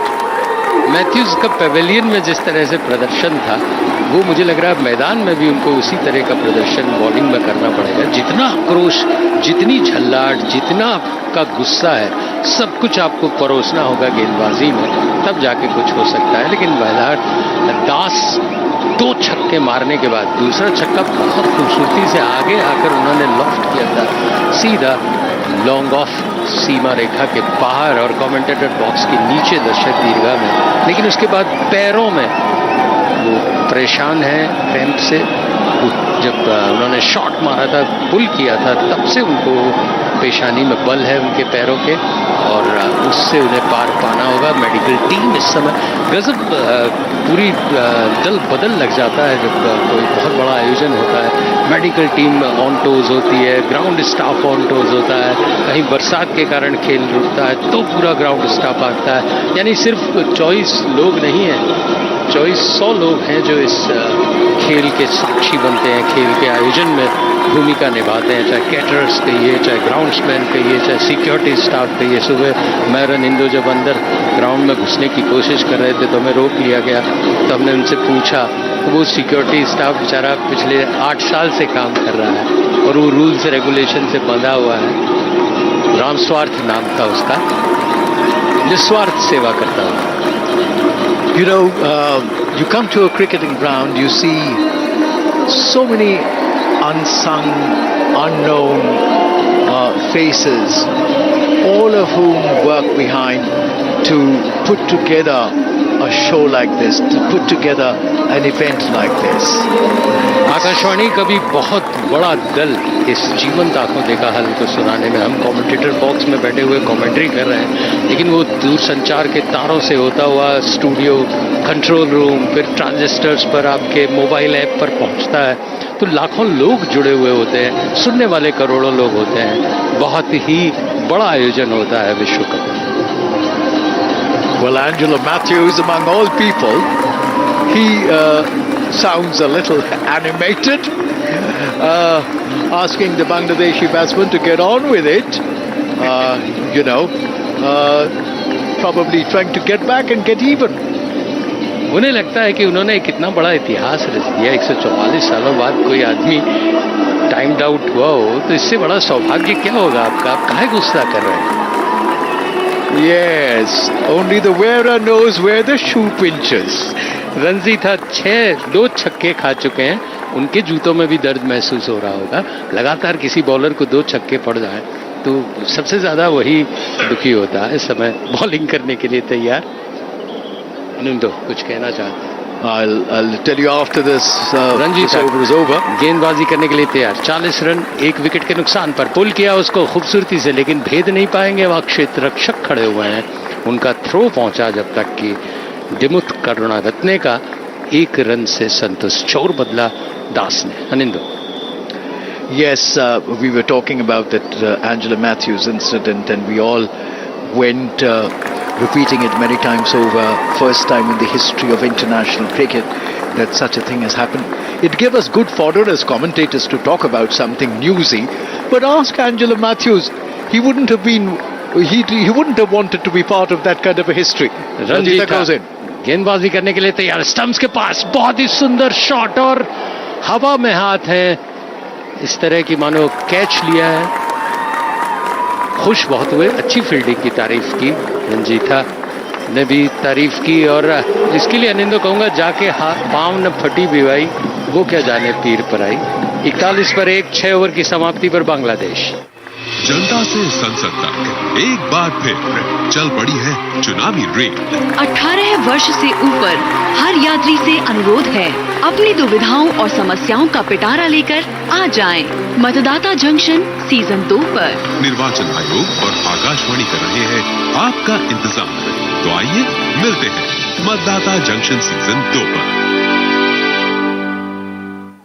Madhushanka will continue and coming in over the wicket, bowls to Liton Das. Liton Das rises on his toes to this ball, which is slightly over-pitched on the off and middle stump, and plays it away quietly out on the offside. Just a little under 7 runs and over, the Bangladesh chase.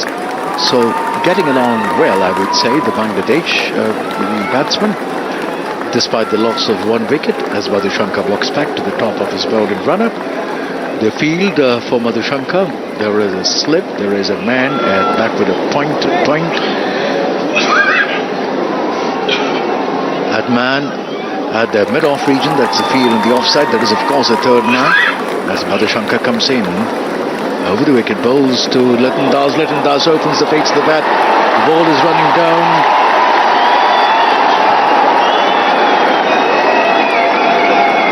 to the third man region. Yorker गेंद थी, एकदम पैरों पे पड़ी, तेजी से व्हील हुई, आउट का इशारा किया एम्पायर ने, बॉल जरूर थर्ड मैन की तरफ. And the ball ran away towards third man. I was a little foxed about what really happened here till I looked at the monitor to realize that this was a Yorker length delivery which pitched and hit him on the boots, and umpire Erasmus had no hesitation in raising his fingers. So Madhushankar strikes again and becomes the highest wicket taker so far in this World Cup. 20 wickets. Liton Kumar Das has to take the walk back to the pavilion. 41 for 2 Bangladesh. So Shakibul Hasan has sort of come in, and Najmul Hussain Shanto at the crease and 6 of 11 deliveries. Shakib has come in, and Sri Lanka, well, I think they've got a nose ahead here, or a foot ahead, shall I say, having got rid of the second wicket, and Liton Das, who is a good stroke maker, a prolific scorer for Bangladesh. 41 for 2. Shakib Al Hassan will take strike as he takes guard, and Shakib Al Hassan 7,488 runs in ODIs, an average of 37.07. In this World Cup, of course, he scored just 104 runs, Shakib Al Hassan, and he's not sort of lived up to his reputation. The highest of 43, an average of 39. Shakib waits now for Madhushankar. Madhushankar bowls, this time a ball of a fuller length on Shakib's off stump, just outside the off stump. Shakib opens the face of the bat, tries to run it down to third man. It is intercepted, and no addition to the Bangladesh total, which stands on 41 for 2. The two Bangladesh batsmen who are back in the pavilion are Tanzid Hassan, who scored 9, and Liton Das, who scored 23. The two openers back in the pavilion. As Madhushankar bowls, and he is essaying for a pull shot, manages to spoon it up in the air, but lucky there, he was away from the fielders, so Shakib survives, and that'll bring Shanto on strike. अजीबो गरीब तरीके से खेले थे, वो पुल भी करना भी चाहते थे और नहीं मारना भी चाहते. असमंजस की स्थिति में बहुत भाग्यशाली रहे कि नजदीक में कोई क्षेत्ररक्षक जहां तक उछला था वहां पहुंच पे नहीं था. Yes, he essayed for that pull shot without actually being in position. Madhushankar comes in once again and bowls this time, and this ball has been opening the face of the bat, played away towards the third man region, just below us for a single. 43 for 2 now, the Bangladesh total. Shakib has opened his account, he's on 1, Shanto is on 7, Najmul Hussain Shanto, and it'll be the Bangladesh captain who will be facing Madhushankar as he bowls the last over of what will be his 4th over in this spell. Shakib faces Madhushankar coming in from the far end, from the delegate end, over the wicket to Shakib Al Hassan. Shakib Al Hassan allows the ball to come and hit the full face of his bat as he rises on his toes, half cork, defensive looking shot, playing the ball out in the offside, out for runs at the end of the 7th over. Bangladesh 43 for 2. Najmul Hussain Shanto is on 7, Shakib Al Hassan is on 1, he's just come in. Madhushankar, his figures read an impressive 2 for 17 and 4 overs, and Madhushankar has now become, so far at this point in time, the highest wicket taker in this World Cup. He was neck to neck with Adam Zampa, 19 wickets, and now with this the wickets in this match, he's gone up to 20. Dilshan Madhushankar, Arun Zampa 19, Marco Janssen 17, Mohammad Shami 16, Shahin Afridi 16. What a tournament this has been for Mohammad Shami. सही कह रहे हैं, भारत के एकमात्र गेंदबाज हैं जो कि सर्वाधिक की श्रृंखला में है, लेकिन भारत टॉप पर है. And he's played just 3 matches, so four matches. Hardik पांड्या न घायल होते तो. Absolutely. So in the meantime, Chamira has been brought into the attack, and he'll be bowling to Najmal Hussain Shanta. Chamira from the commentary box end, or the media end of this ground. Right arm, Chamira running away from us. Tall, smooth run up to the wicket. Bowls to Najmal Hussain Shanta. This ball in the middle and off stump coming in with the arm, and Najmal Hussain Shanta with a full face of the bat plays it respectfully forward down the wicket, and no addition to the Bangladesh score, which now stands at 43 for 2. And if you're looking at the scoring rate for Bangladesh, it has been quite brisk, I'd say. 6 runs and over in the first 7 is quite decent, but they've lost 2 wickets. Bangladesh would have wished that they had reached this 43 without the loss of a wicket. That would have placed them in a stronger position. Chamira comes in and bowls, and this time squares up Najmal Hussain Shanta, but he's right behind the ball, full face of the bat, looking down on that ball, just keeping his eyes on the ball till the last moment, till the point of contact. Looks good when you play a good-looking defensive shot, as much as it looks good when you play a glorious drive. That is the joy of enjoying cricket. You watch good tight bowling. You watch a batsman defend with poise, with elegance, with compactness. That is the joy of watching cricket. Chamira bowls this time outside the off stump, and it's just tapped away gently with soft hands in front of the square on the offside for a single. Shanta will move to 8 and take Bangladesh to 44 with that 1 run, and that will bring on strike the Bangladesh captain Shakibul Hasan. Rajitha coming back to the top of his bowling run-up near us, just below us at this media end, of the commentary box end of the Arun Jaitley Stadium, and he'll be bowling to the Bangladesh captain Shakibul Hasan.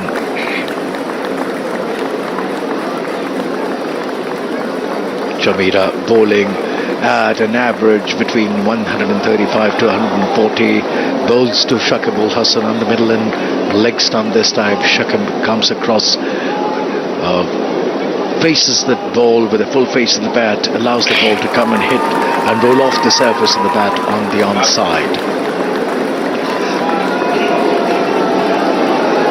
44 for 2, Bangladesh chasing 280 for a win here at the Arun Jaitley Stadium in match number 38 of the World Cup. A match that is not going to be of any consequence in terms of what the final lineup for the knockout would be like, but a match in which both the countries are playing for their pride and for a probable place in the Champions Trophy. Chamira bowls. Shakib cuts, but not for runs. One bounce, it goes to the fielder there at point. And Chamira now walks back to the top of his bowling run-up. The field for Chamira, there is a man stationed at the slip. There is a man stationed shortish backward of point. A man at the point region, cover, mid-off. That's a field on the offside. As Chamira runs away from us, once again over the wicket to Shakibul Hasan. Shakib essays into that pull shot. It'll go all the way for 4 runs to the square leg boundary.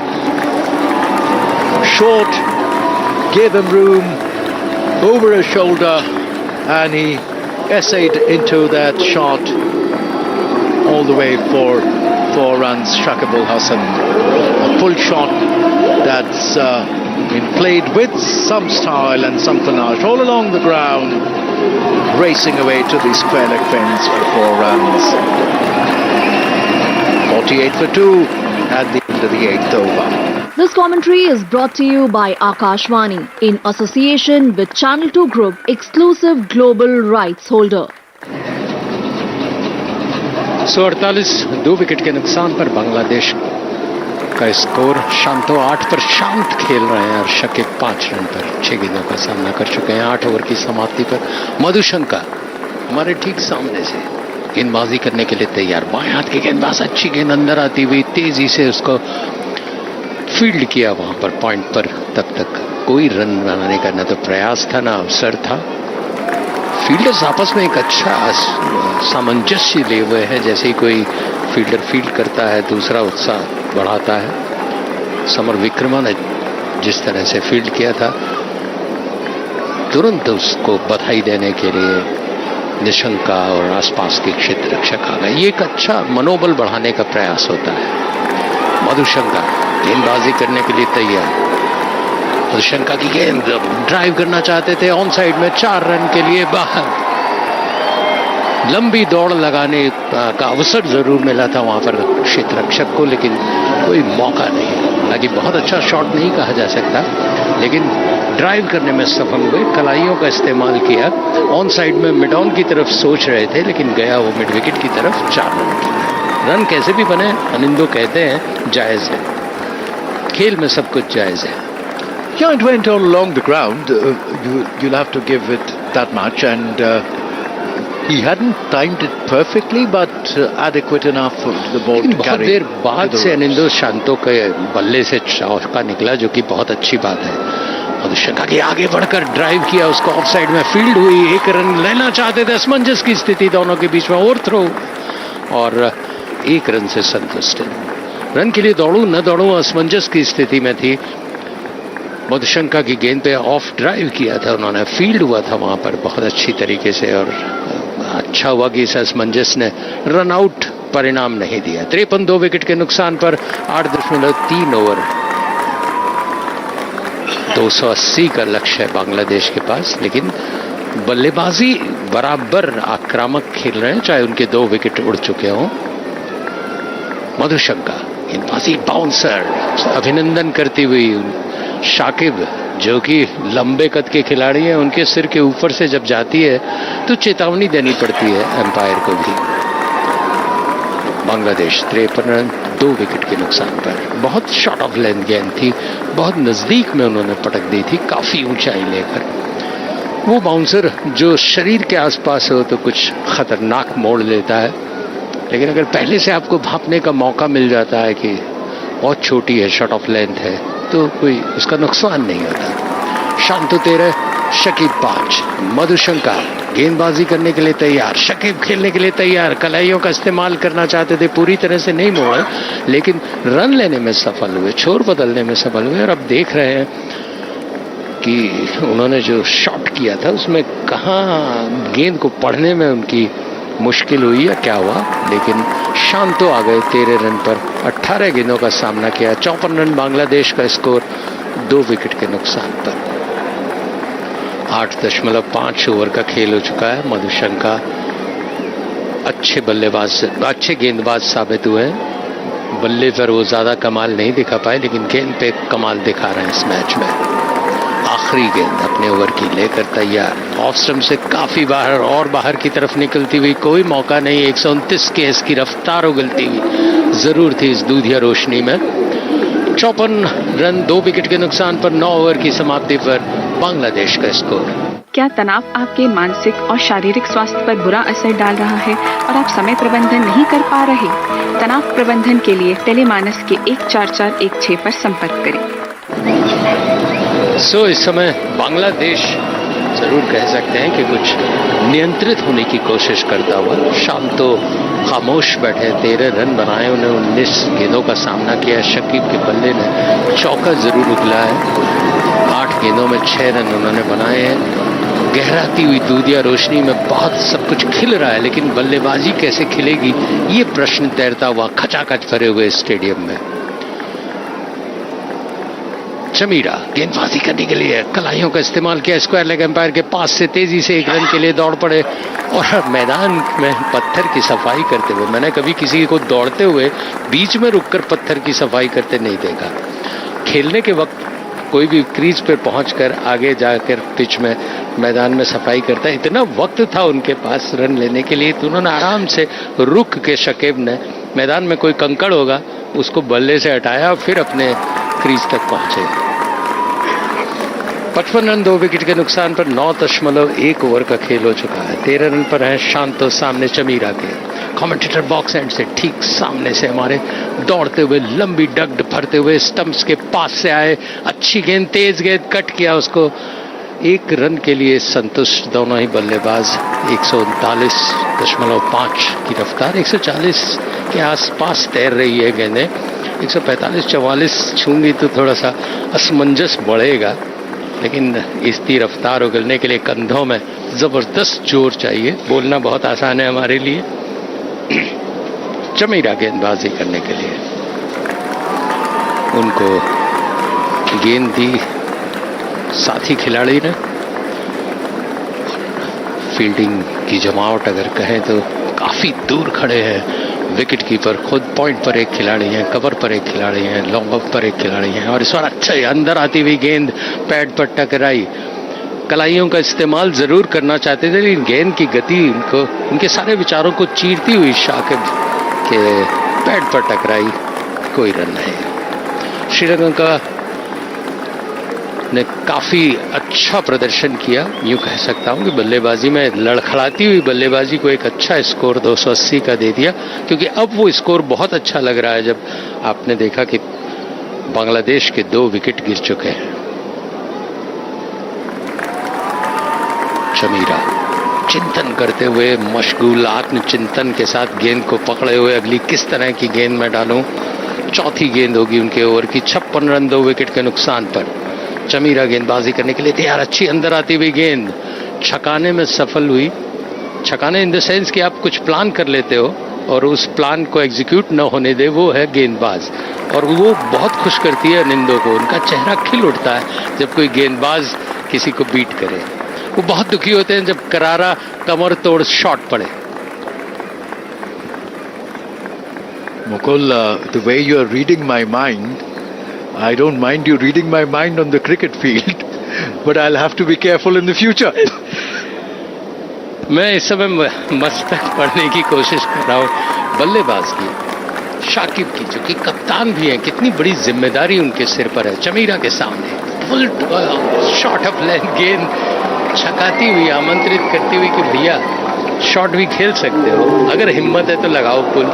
और एक कप्तान जिसके 2 विकेट गिर चुके होते हैं, 280 रन बनाने होते हैं, वो बेचारा जोखिम नहीं ले सकता।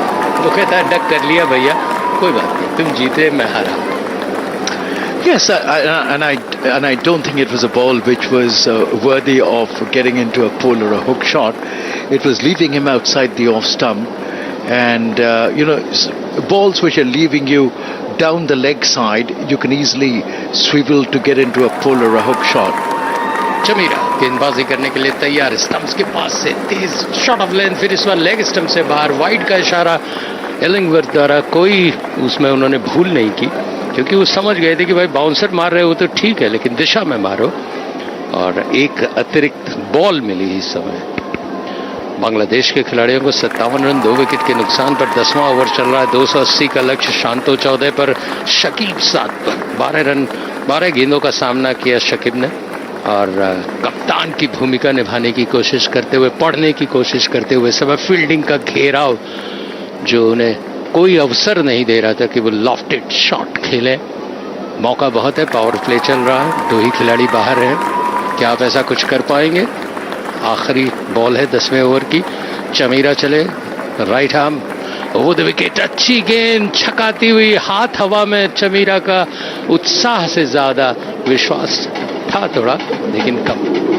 57 रन 2 विकेट 10 ओवर की समाप्ति पर Bangladesh. As they say, When a bowler beats a batsman, all ends up like that. And the ball sort of kisses past the edge. He sniffs an opportunity. Next time.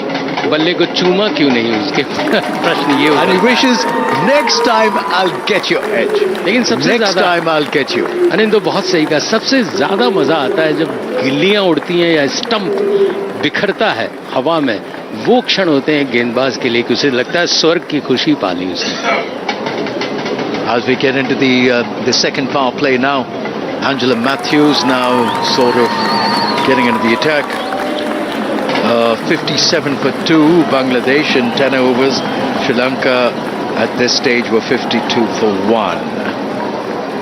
So Angela Matthews being pressed into the attack, and he'll be bowling to Najmal Hussain Shanto.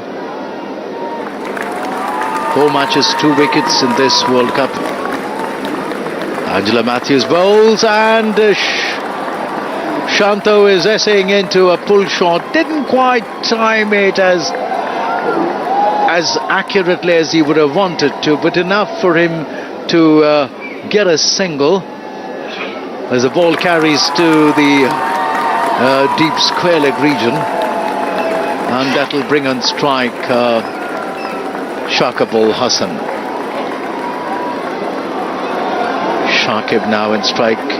Angela Matthews from the far end, the delicate end, comes it over the wicket, bowls to Shakib going for a mighty hike. I don't know which area of the ground he was aiming for. Feet in the air, bat sort of swishing the air around. No contact made. This was a scrambled seam delivery from Angela Matthews, and a slower one, and beating the batsman all ends up, leaving the left-hander as it thudded into the gloves of Kusal Mendes. Angela Matthews bowls, and this time he's essaying for a flashy drive. Lucky there. The ball did carry to the fielder there at the cover region. Charita was there at cover, and he knows he's probably dropped an important opportunity for an important chance for the Sri Lankans. Essaying into a flashy half-cut, half-drive with Shakib Hassan, was not in a position, was not in the right kind of balance to play that shot.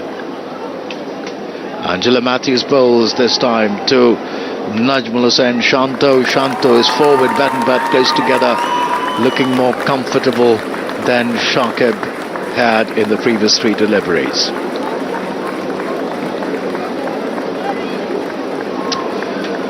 Well, Manoj Kumar has a little update for me. I'll catch up on that update as Angela Matthews goes up to the top of his bowling run-up. A wily customer with all the years of experience behind him. Angela Matthews bowls, and this time digs it in short, and Shanto is rising on his toes to dab down on that ball. Overthrows result, and Bangladesh will get 2 instead of 1. So Shanto moving to 15 to 17 with that shot, and taking Bangladesh to 61 for 2. Well, in the present Bangladesh team, Mahmudullah and Liton Das are the only 2 batters who have scored over 200 runs in this World Cup. Mahmudullah has so far scored 274 at an average of 68.53, while Liton has scored 248. The next delivery played out in the onside, but not for runs. End of that over from Angela Matthews.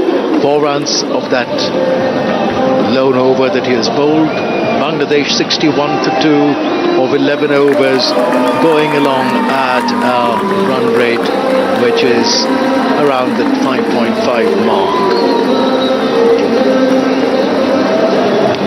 Some changes in the field, we'll have to wait and see. Is there a change in bowling?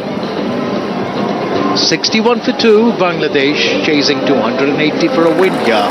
at the Arun Jaitley Stadium, and it's Shakibul Hasan, the Bangladesh captain, who's out there in the middle on 8, and Najmul Hussain Shanta, who is in 17 of 24 deliveries. This partnership will be very crucial with the openers back in the hut. A lot of that substance in that Bangladesh batting lineup is already gone. As Chameera races in, goes away from us, bowls, and to Shakib. He's been looking for form. Shakib, not the same old Shakibul Hasan that we have known him to be. He is in this World Cup, it looks like this will definitely be, his last World Cup. He's already declared. But he looks like also a batsman who is playing, who is in that phase of singing his swan song of his career. Chameera, from down under us, the commentary box end, goes away from us over the wicket to Shakibul Hasan. This time squares him up with a foolish length delivery, and Shakib manages to get behind the line of the ball, bat and pad close together, and fend it away from harm's way. Shakib, 8 of 17 deliveries. He's taken his time. He's not timing the ball well. सही कहा अनिंदो, शाकिब अली के लिए ये विश्व कप बहुत ज़्यादा अच्छा नहीं रहा। अभी तक उन्होंने 7 पारियों में 17.50 की औसत से 112 रन बनाए। ये हमारे स्टैटिस्टिशियन मनोज कुमार बता रहे हैं।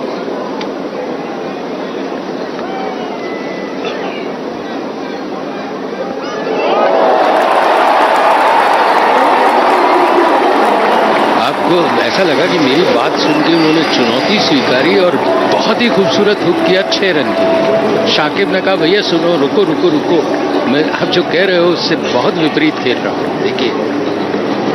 And this one giving Shakib a little room to free his arms over his left shoulder, and Shakib nicely swiveling into that pull shot over fine leg all the way for a huge 6. That takes Shakib's score galloping away to 14. Bangladesh to 67 for 2. Win over number 12. Once again Chameera running away from us over the wicket. Bowls to Shakib. This one going down the leg side. What is the appeal for? I'm wondering. And Shakib generally gives a peevish smile at the bowler. आपने आश्चर्य किया, उन्होंने हंस के पूछा कि भाई किस बात की अपील कर रहे हो, मतलब कहीं आसपास भी नहीं है। Well, the Sri Lankans are still in conversation. No, they finally decide not to go up as Chameera walks back to the top of his scoring run. Sri Lankan पूछ रहे थे कुछ तो हुआ है यार, कुछ तो हुआ है, अब क्या हुआ है ये उन्हें भी नहीं समझ में आया। And it is not very clear unless it probably took his glove. But sometimes when you're missing for that shot on the onside, कह रहे हैं कि ये वाइड है, आप वाइड का इशारा क्यों नहीं दिया? As Chameera runs away from us, and an uppish looking shot there, but that'll race away to the point boundary for 4 runs from Shakibul Hasan. Going for that drive, the ball taking the thickish outside edge and flying away to the point boundary for 4 runs, taking Bangladesh's score galloping away to the 71 for 2 now. भाई मनोज, आपने जो पर्ची दी, उस पर्ची को देखने के बाद जैसे ही हमने बोला कि उन्होंने बहुत औसतन खेला है, उन्होंने 1 छक्का और 1 चौका जड़ दिया। ऐसी पर्चियां श्रीलंका के लिए नुकसानदायक हैं।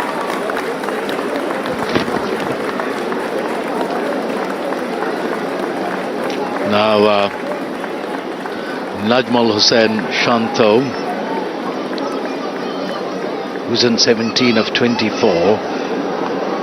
Meantime, Shakibul Hasan it is, who's facing Chameera to this ball on the off middle stump, essaying for a drive, doesn't quite time the ball sweetly. The ball quietly rolling out of the onside. 71 for 2 at the end of 12 overs. This commentary is brought to you by Akashvani in association with Channel 2 Group, exclusive global rights holder. सो नजमल हुसैन शांतो ने अब तक 104 रन बनाए हैं 15.24 8 मैचों में। ये मनोज बता रहे हैं। क्या नजमल हुसैन भी कुछ आकर्षक स्ट्रोक्स लगाएंगे, जैसा कि शाकिब के लिए जैसे ही हमने आंकड़ा दिया उसके बाद उन्होंने एक छक्का जड़ा और दूसरा चौका। बॉलिंग में क्या परिवर्तन है?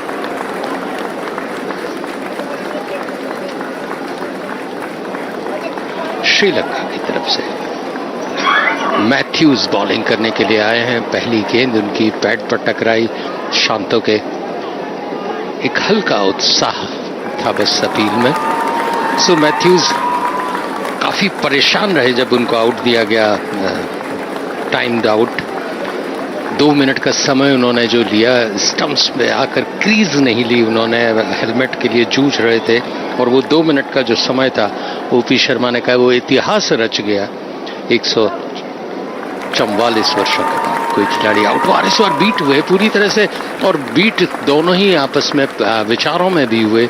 रन लेना चाहते थे शाकिब, लेकिन वो अपने बल्ले को देखते रह गए। शांतो की उनके बल्ले के किनारा लेके मिड विकेट की शॉर्ट मिड विकेट की तरफ कैसे गई है, वहां पर फील्ड हुई।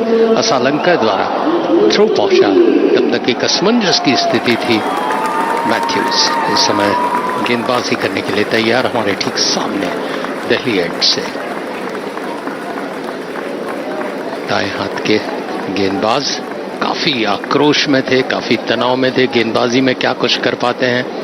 अच्छी गेंद थी, अंदर आती हुई कॉर्नर किनारा लेते हुए विकेट कीपर के पास पहुंची। कोई रन लेने का प्रयास नहीं। सो मैथ्यूज बहुत आक्रोशित थे। पवेलियन में पहुंचने के बाद उन्होंने जबरदस्त प्रतिरोध, क्योंकि वो खुद भी समझ नहीं पा रहे थे कि ऐसा उनके साथ कैसे हो गया, लेकिन वो इतिहास पुरुष बन गए। अब गेंदबाजी में क्या इतिहास रचते हैं, क्या अपना सारा गुस्सा वो उस पर उतार पाते हैं, ये प्रश्न तैरता हुआ इस ओवर में। 2-3 गेंदें अभी तक उन्होंने डाली हैं जिसमें एक भी रन नहीं बना। मैथ्यूज 71 2 विकेट के नुकसान पर ड्राइव किया। उतनी खूबसूरत फील्डिंग वहां पर गिरते हुए अपने दाहिने तरफ जिस तरह से धनंजय डिसिल्वा ने रोका। तारीफ यहां पर दर्शकों के द्वारा भी हुई जो एक निश्चित चौके को ढूंढ रहे थे। 4 गेंदें, कोई रन नहीं। श्रीलंका धीरे धीरे एक कसाव जो बना रही थी उसमें आजादी लेने की कोशिश करते हुए इस समय बांग्लादेश के बल्लेबाज 71 रन 2 विकेट के नुकसान पर। मैथ्यूज की गेंद पर आगे बढ़ के ड्राइव किया, लेकिन कहीं भी आसपास टाइमिंग नहीं थी, कोई नियंत्रण नहीं था। स्ट्रोक पे सिर्फ कोशिश की थी। फील्ड हुई कवर पर और कोई रन नहीं। सो अच्छी गेंदबाजी। मैथ्यूज का गुस्सा कारगर हो रहा है, लेकिन तेज रफ्तार पे जब तक नहीं डालेंगे तब तक आपके अंदर की आग कैसे शांत होगी, या कोई विकेट मिले तब होगी। बहुत सक्रिय नजर आ रहे हैं वो इस समय। शांतो उनके सामने 17 रन पर खेल रहे हैं। मैथ्यूज आगे बढ़कर ड्राइव करना चाहते थे, 1 रन लेंगे निश्चित रूप से। दूसरा रन लेने का कोई प्रयास नहीं, क्योंकि जैसे झपटते हुए उन्होंने फील्डर को देखा एक्स्ट्रा कवर पे। अपने 1 रन से संतुष्ट। ओवर समाप्त हुआ 72 रन 2 विकेट के नुकसान पर बांग्लादेश। जनता से संसद तक एक बार फिर चल पड़ी है चुनावी रेल। 18 वर्ष से ऊपर हर यात्री से अनुरोध है, अपनी दुविधाओं और समस्याओं का पिटारा लेकर आ जाएं। मतदाता जंक्शन सीजन 2 पर। निर्वाचन आयोग और आकाशवाणी कर रहे हैं आपका इंतजार। तो आइए मिलते हैं मतदाता जंक्शन सीजन 2 पर। मैथ्यूज ने पिछले ओवर में 1 रन दिया। इस विश्व कप में 4 मैचों खेले हैं वो, जिसमें 22 की औसत से 2 विकेट लिए। तीसरा विकेट प्रतीक्षारत, लेकिन कब मिलेगा ये प्रश्न गर्भ में समाया हुआ भविष्य के। मोहम्मदुल्ला अभ्यास करते हुए उन्हें बैटिंग करने का आना है। बहरहाल शकीब और नजमल हंस शांतो पारी को जमाने की कोशिश करते हुए बांग्लादेश की तीक्ष्णा गेंदबाजी करने के लिए तैयार। ड्राइव किया, उसको फील्ड हुआ। शॉट, इसको कहूं शॉट कवर कह दूं या लिमिट ऑफ कह दूं। तीक्ष्णा को वापस लाया गया है। 12 रन उन्होंने अब तक दिए, कोई सफलता उन्हें नहीं मिली है। तीसरा ओवर है उनका। कमेंटेटर बॉक्स की तरफ से शुरुआत उन्होंने दूसरे ओवर की थी। तीक्ष्णा आमंत्रित करते हुए आगे बढ़ने के लिए, लेकिन आगे बढ़ चुके थे तेजी से रन लेने के लिए शकीब, जबकि आगे बढ़ना था उन्हें स्ट्रोक खेलने के लिए शांतो को, लेकिन वो काफी शांत 32 गेंदों का सामना कर चुके हैं, 18 रन पर खेल रहे हैं। शकीब 21 गेंद का सामना किया और 18 रन पर है, 18-18। Najmal Hussain Shanta looks like a player who is still searching for drive form. किया इस बार लॉन्ग ऑफ की तरफ, जब तक कि फील्ड होता वहां पर तेजी से चरिथा श्रीलंका द्वारा, तब तक 1 रन से संतुष्ट। छोर बदला पर आ गए हैं शकीब, क्या कुछ कर सकते हैं शकीब इस समय तीक्ष्णा की गेंदबाजी पर।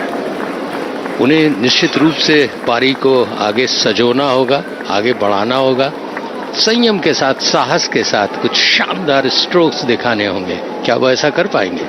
तीक्ष्णा ड्राइव किया इसको शकीब ने, लेकिन फील्डर मुस्तैद वहां पर चीते की तरह झपटते हुए श्रीलंकाई क्षेत्र रक्षक कोई अवसर नहीं दे रहे किसी को भी। महेश तीक्ष्णा, श्रीलंका अच्छी बल्लेबाजी, 108 रन बनाने के बाद फील्डिंग भी उतनी ही खूबसूरत करे। आमतौर पर थक जाता आदमी 108 रन बना के, भैया बहुत बड़ा काम कर लिया, लेकिन यहां पर मुस्तैद है।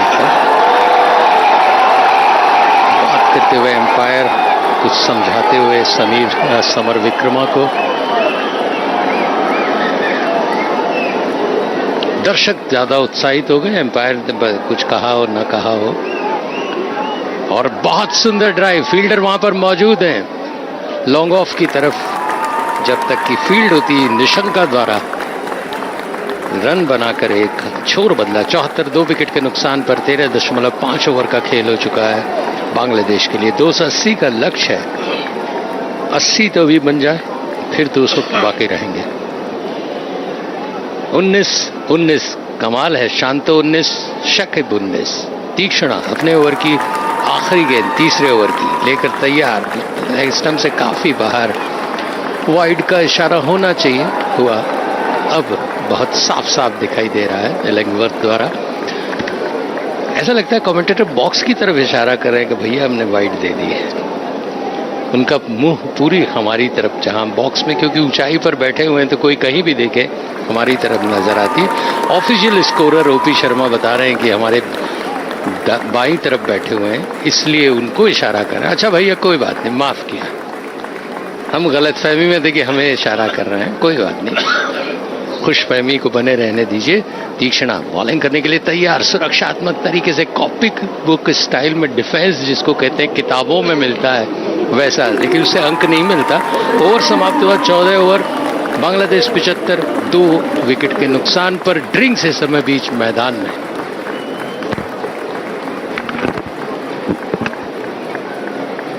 $14 overs gone, 75 for 2.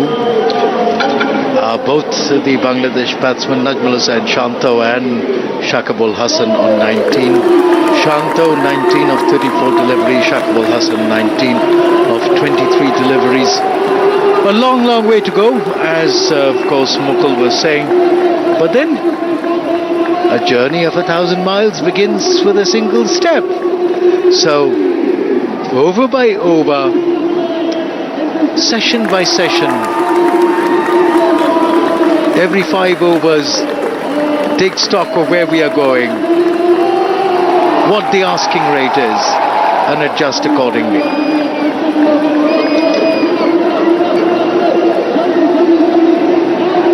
So 75 for 2.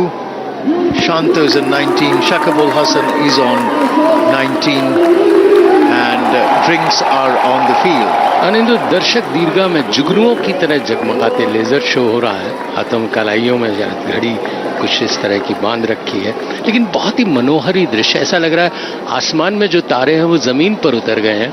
दूधिया रोशनी के कारण वो उस तरह से नहीं दिख रहे हैं, लेकिन बहुत ही खूबसूरत दृश्य। तरह तरह के प्रयोग होने लगे हैं एक दिवसीय मैचों में। लाइट बंद करके अब आकाश के तारे जमीन पर इस बहुत ही खूबसूरत अरुण जेटली स्टेडियम में दूधिया रोशनी जैसे ही बंद हुई, चारों तरफ से जुगनू जगमगा रहे हैं। काश विजय के बाद ये जुगनू जगमगाए। Absolutely. Looks like a dream world here as the lights go off and the lights of thousands and thousands of mobiles come on, waving in the air like a fairy tale. लेकिन याद रखिए खिलाड़ी पानी पी रहे हैं उन्हें हो सकता है एक दूसरे को दिखाई न दे पानी की बोतल भी चलो. Oh well, they'll manage to have their drinks as well as the drinks interval is in progress. Gives me the opportunity to take you through the progress so far. Well, Bangladesh chasing 280, open with Tanzid Hassan and Liton Das. Tanzid was the first to depart, was caught by Pathum, bowled Madhushankar for 9, and the first Bangladesh wicket fell at 17. The second was, of course, Liton Das, who played a good hand but had a little bit of a cramp problem and was never the same batsman after he had the problem with cramps. He was LBW to Dilshan Madhushankar for 23. The second Bangladesh wicket fell at 41. Right now, 75 for 2 at the end of 14 overs. So they've sort of gone at about what's the run rate right now? 5.4 is the run rate. The required run rate is 5.69. So all well under control insofar as the Sri Lankans are concerned.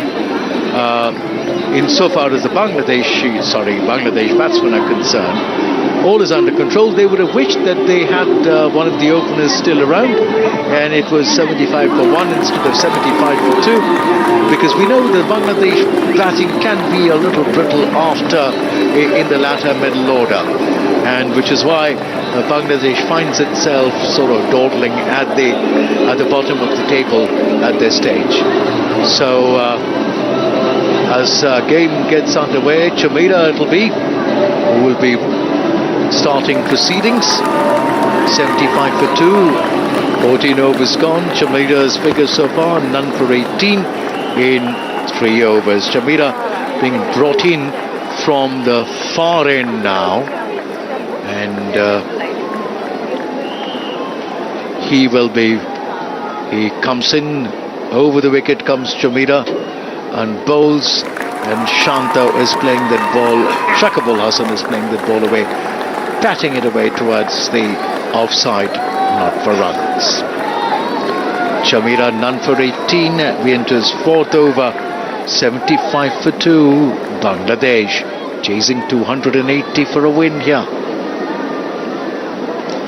The floodlights bathing this beautiful and historic Arun Jaitley Stadium in Delhi, where the memories of many a memorable World Cup match and test matches are embedded in the sands of time. As this time he's tucking that ball away, backward of square, 2 fielders converging from the fine leg region, and will give Bangladesh just a single, and that'll take Shakibul Hasan to 20, and that'll bring on strike Najmal Hussain Shanto. The field now well spread out. There is a man at backward of point, a man at cover, a man at mid-off, a man deep patrolling the deep point region. He'll play in as a sweeper, covering that entire cover region as well. As Chamira comes in and bowls, and he flashes, does Shanto, but not for runs. Drives without quite getting to the pitch of that ball. Slap driving it, but there is the man stationed there at cover who will pick it up, who picks it up, and not for runs. Chamira goes back to the top of his bowling run-up. 76 for 2, we are in over number 15. From the far end, a longish kind of run-up as Chamira. He runs in now. Facing him is Najmal Hussain Shanto. Bowls to Shanto. Shanto this time trying to open the face of the bat and steer it away. Doesn't find the gap past that fielder at the backward of point region. Shanto, 19 of 36, looks like a batsman in a iffy kind of a form. You know, he hasn't been stroking the ball, timing the ball well. He hasn't been finding the gaps. He's, of course, playing from his experience, but definitely a man who is not looking in form. Chameera decides to now come round the wicket to Najmul Hussain Shanto, trying to, the attempt will be to cramp him up for room as he angles the ball into the left-hander. This time, however, he finds that gap past mid-on, all the way for 4 runs, essays into that drive, upish it was, but landing in safe zone, safe territory, placed well, as you would say, and all the way for 4 runs to the long-on boundary there. Again, not timed to perfection, not a middle of the bat kind of a shot, but he went through with it nevertheless, Najmul Hussain Shanto, and he will take the third 4 that has come his way, and Bangladesh to 80 with that shot. Chameera comes back once again, running in from the far end, the delegate end here at the Firoz, at the Arun Jaitley Stadium, earlier known as the Firozshah Courtland. This time he's nicely steered that ball away towards the third man region, has Najmul Hussain Shanto taking his individual score to 24 and Bangladesh to 81 for 4 at the end of the 15th over. Chameera's figures now read 0 for 24 off 4 overs. He conceded 6 runs in this particular over. क्या आपको नींद में परेशानी होती है या आप बीच रात बार बार जगते हैं? टेलीमानस के 14416 पर कॉल करें और हमारे प्रशिक्षित परामर्शदाता आपकी सहायता करेंगे। Bangladesh very much in the hunt, in the stay, in the game. 81 for 2, 15 overs, going at well over 5 and over. So they're keeping the asking rate in check. As the next over commences, there is a loud appeal there from Tikasana against Najmul Hussain Shanto as he wraps him on the pads. But it's outside the off stump, it was evident. So Kusal Mendes also doesn't bother to take a second look at it. So Najmul Hussain Shanto waits as Tikasana from round the wicket, from the commentary box in, and this time a nice looking drive there, rising on his toes, off the back foot, plays Shanto. He moves to 25 and that'll bring in strike the Bangladesh captain Shakibul Hasan. Well, the win predictor says Bangladesh has a 54% chance of winning here. Well, just a prediction. Nobody is a prophet here. As Tikasana goes round the wicket, pushing the ball through this time, not giving it much air. Off in middle stump, forward in defence is Shakibul Hasan. Not for runs. Over number 16 in progress. Shakib waits as Tikasana. 1, 2, 3, 4, 5, 6, 7 steps as he goes, bowls, and this time Shakib goes into that sweep shot. He did not time it perfectly, but there was enough bat on the ball to take it to the backward of square leg region for 4 runs. So 86 galloping away is the Bangladesh score with that boundary, a well hit boundary there. And down on his knees and whipping the ball with a turn of the wrists to the square leg fence for 4 runs. 86 for 2. Tikasana bowls, and this time it's driven past point, all the way for 4 runs. All the way for 4 runs, taking Bangladesh now to 90. And the Bangladesh batsmen are galloping away here. 28. Shakibul Hasan takes his individual score to the Bangladesh captain would do well to stay put and take Bangladesh home with an innings that could be called a captain's knock, an innings of real substance. We've had enough of starts and 50s and 40s and 20s and 30s from the Bangladesh batsman. This time he wraps him on the pad, but is going down the leg side. Was there an appeal? Yes, there was. And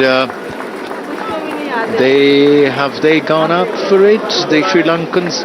One will have to wait and say end of 16 overs, 90 for 2. Bangladesh. Tikisana completes his over. This commentary is brought to you by Akashvani in association with Channel 2 Global Rights Holder.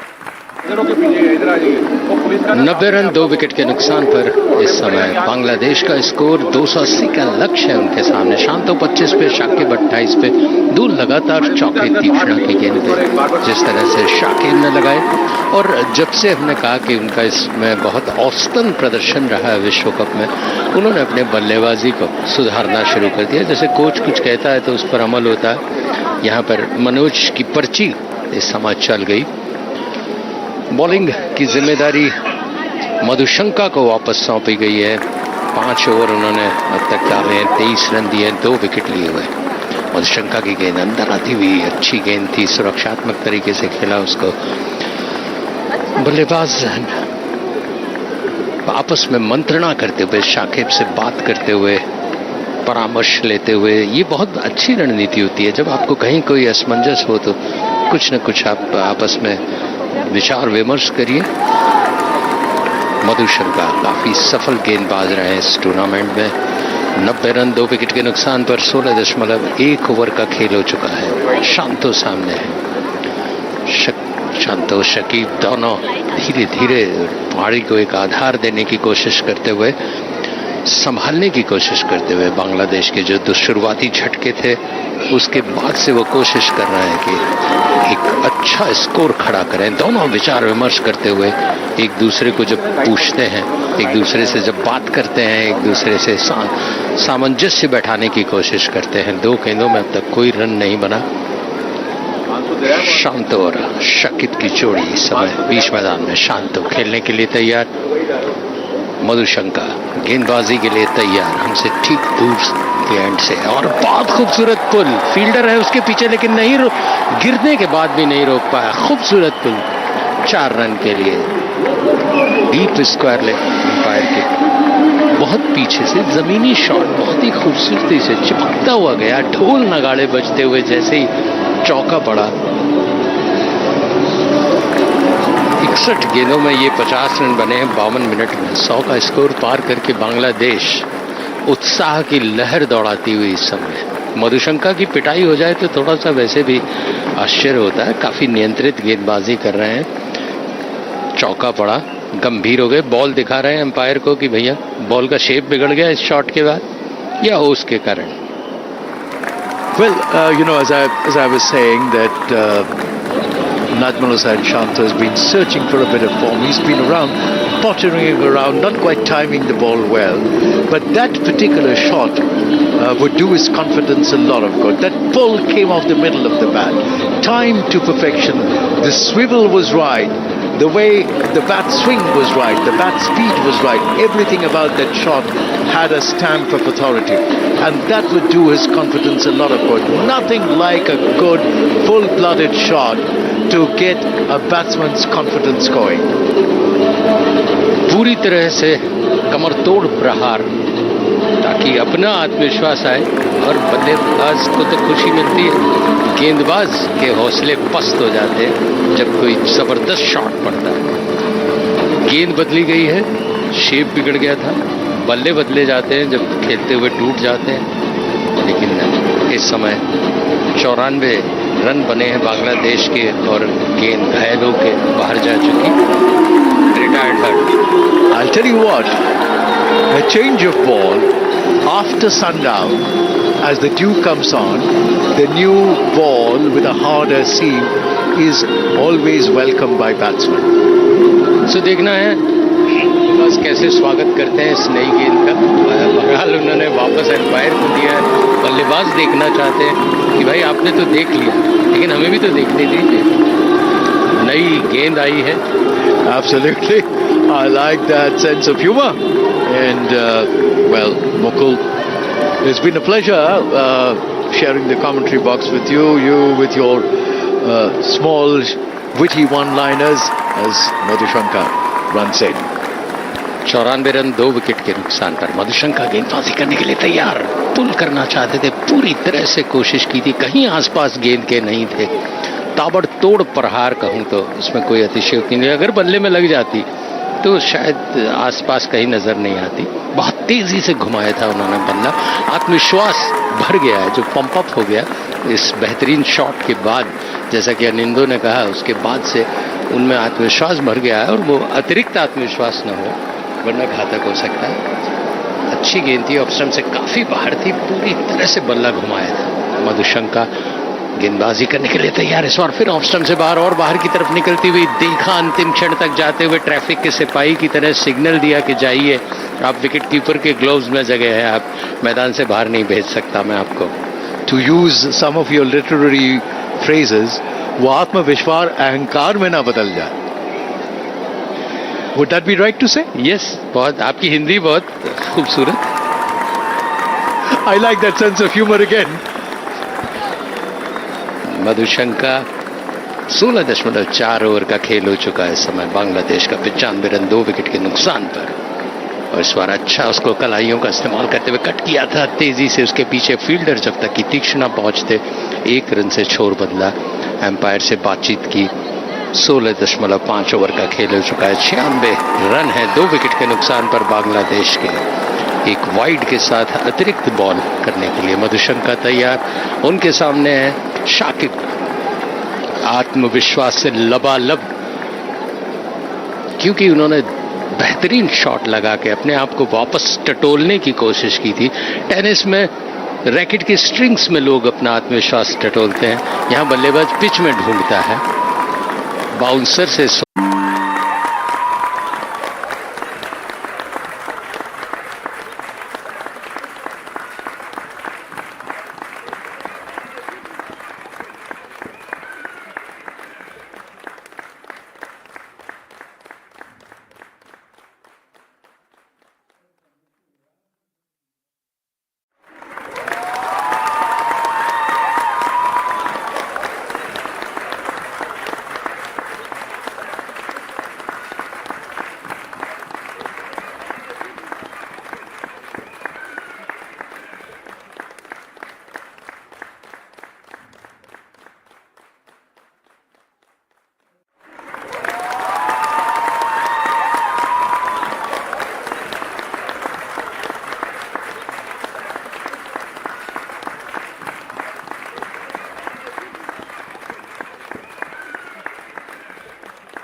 है।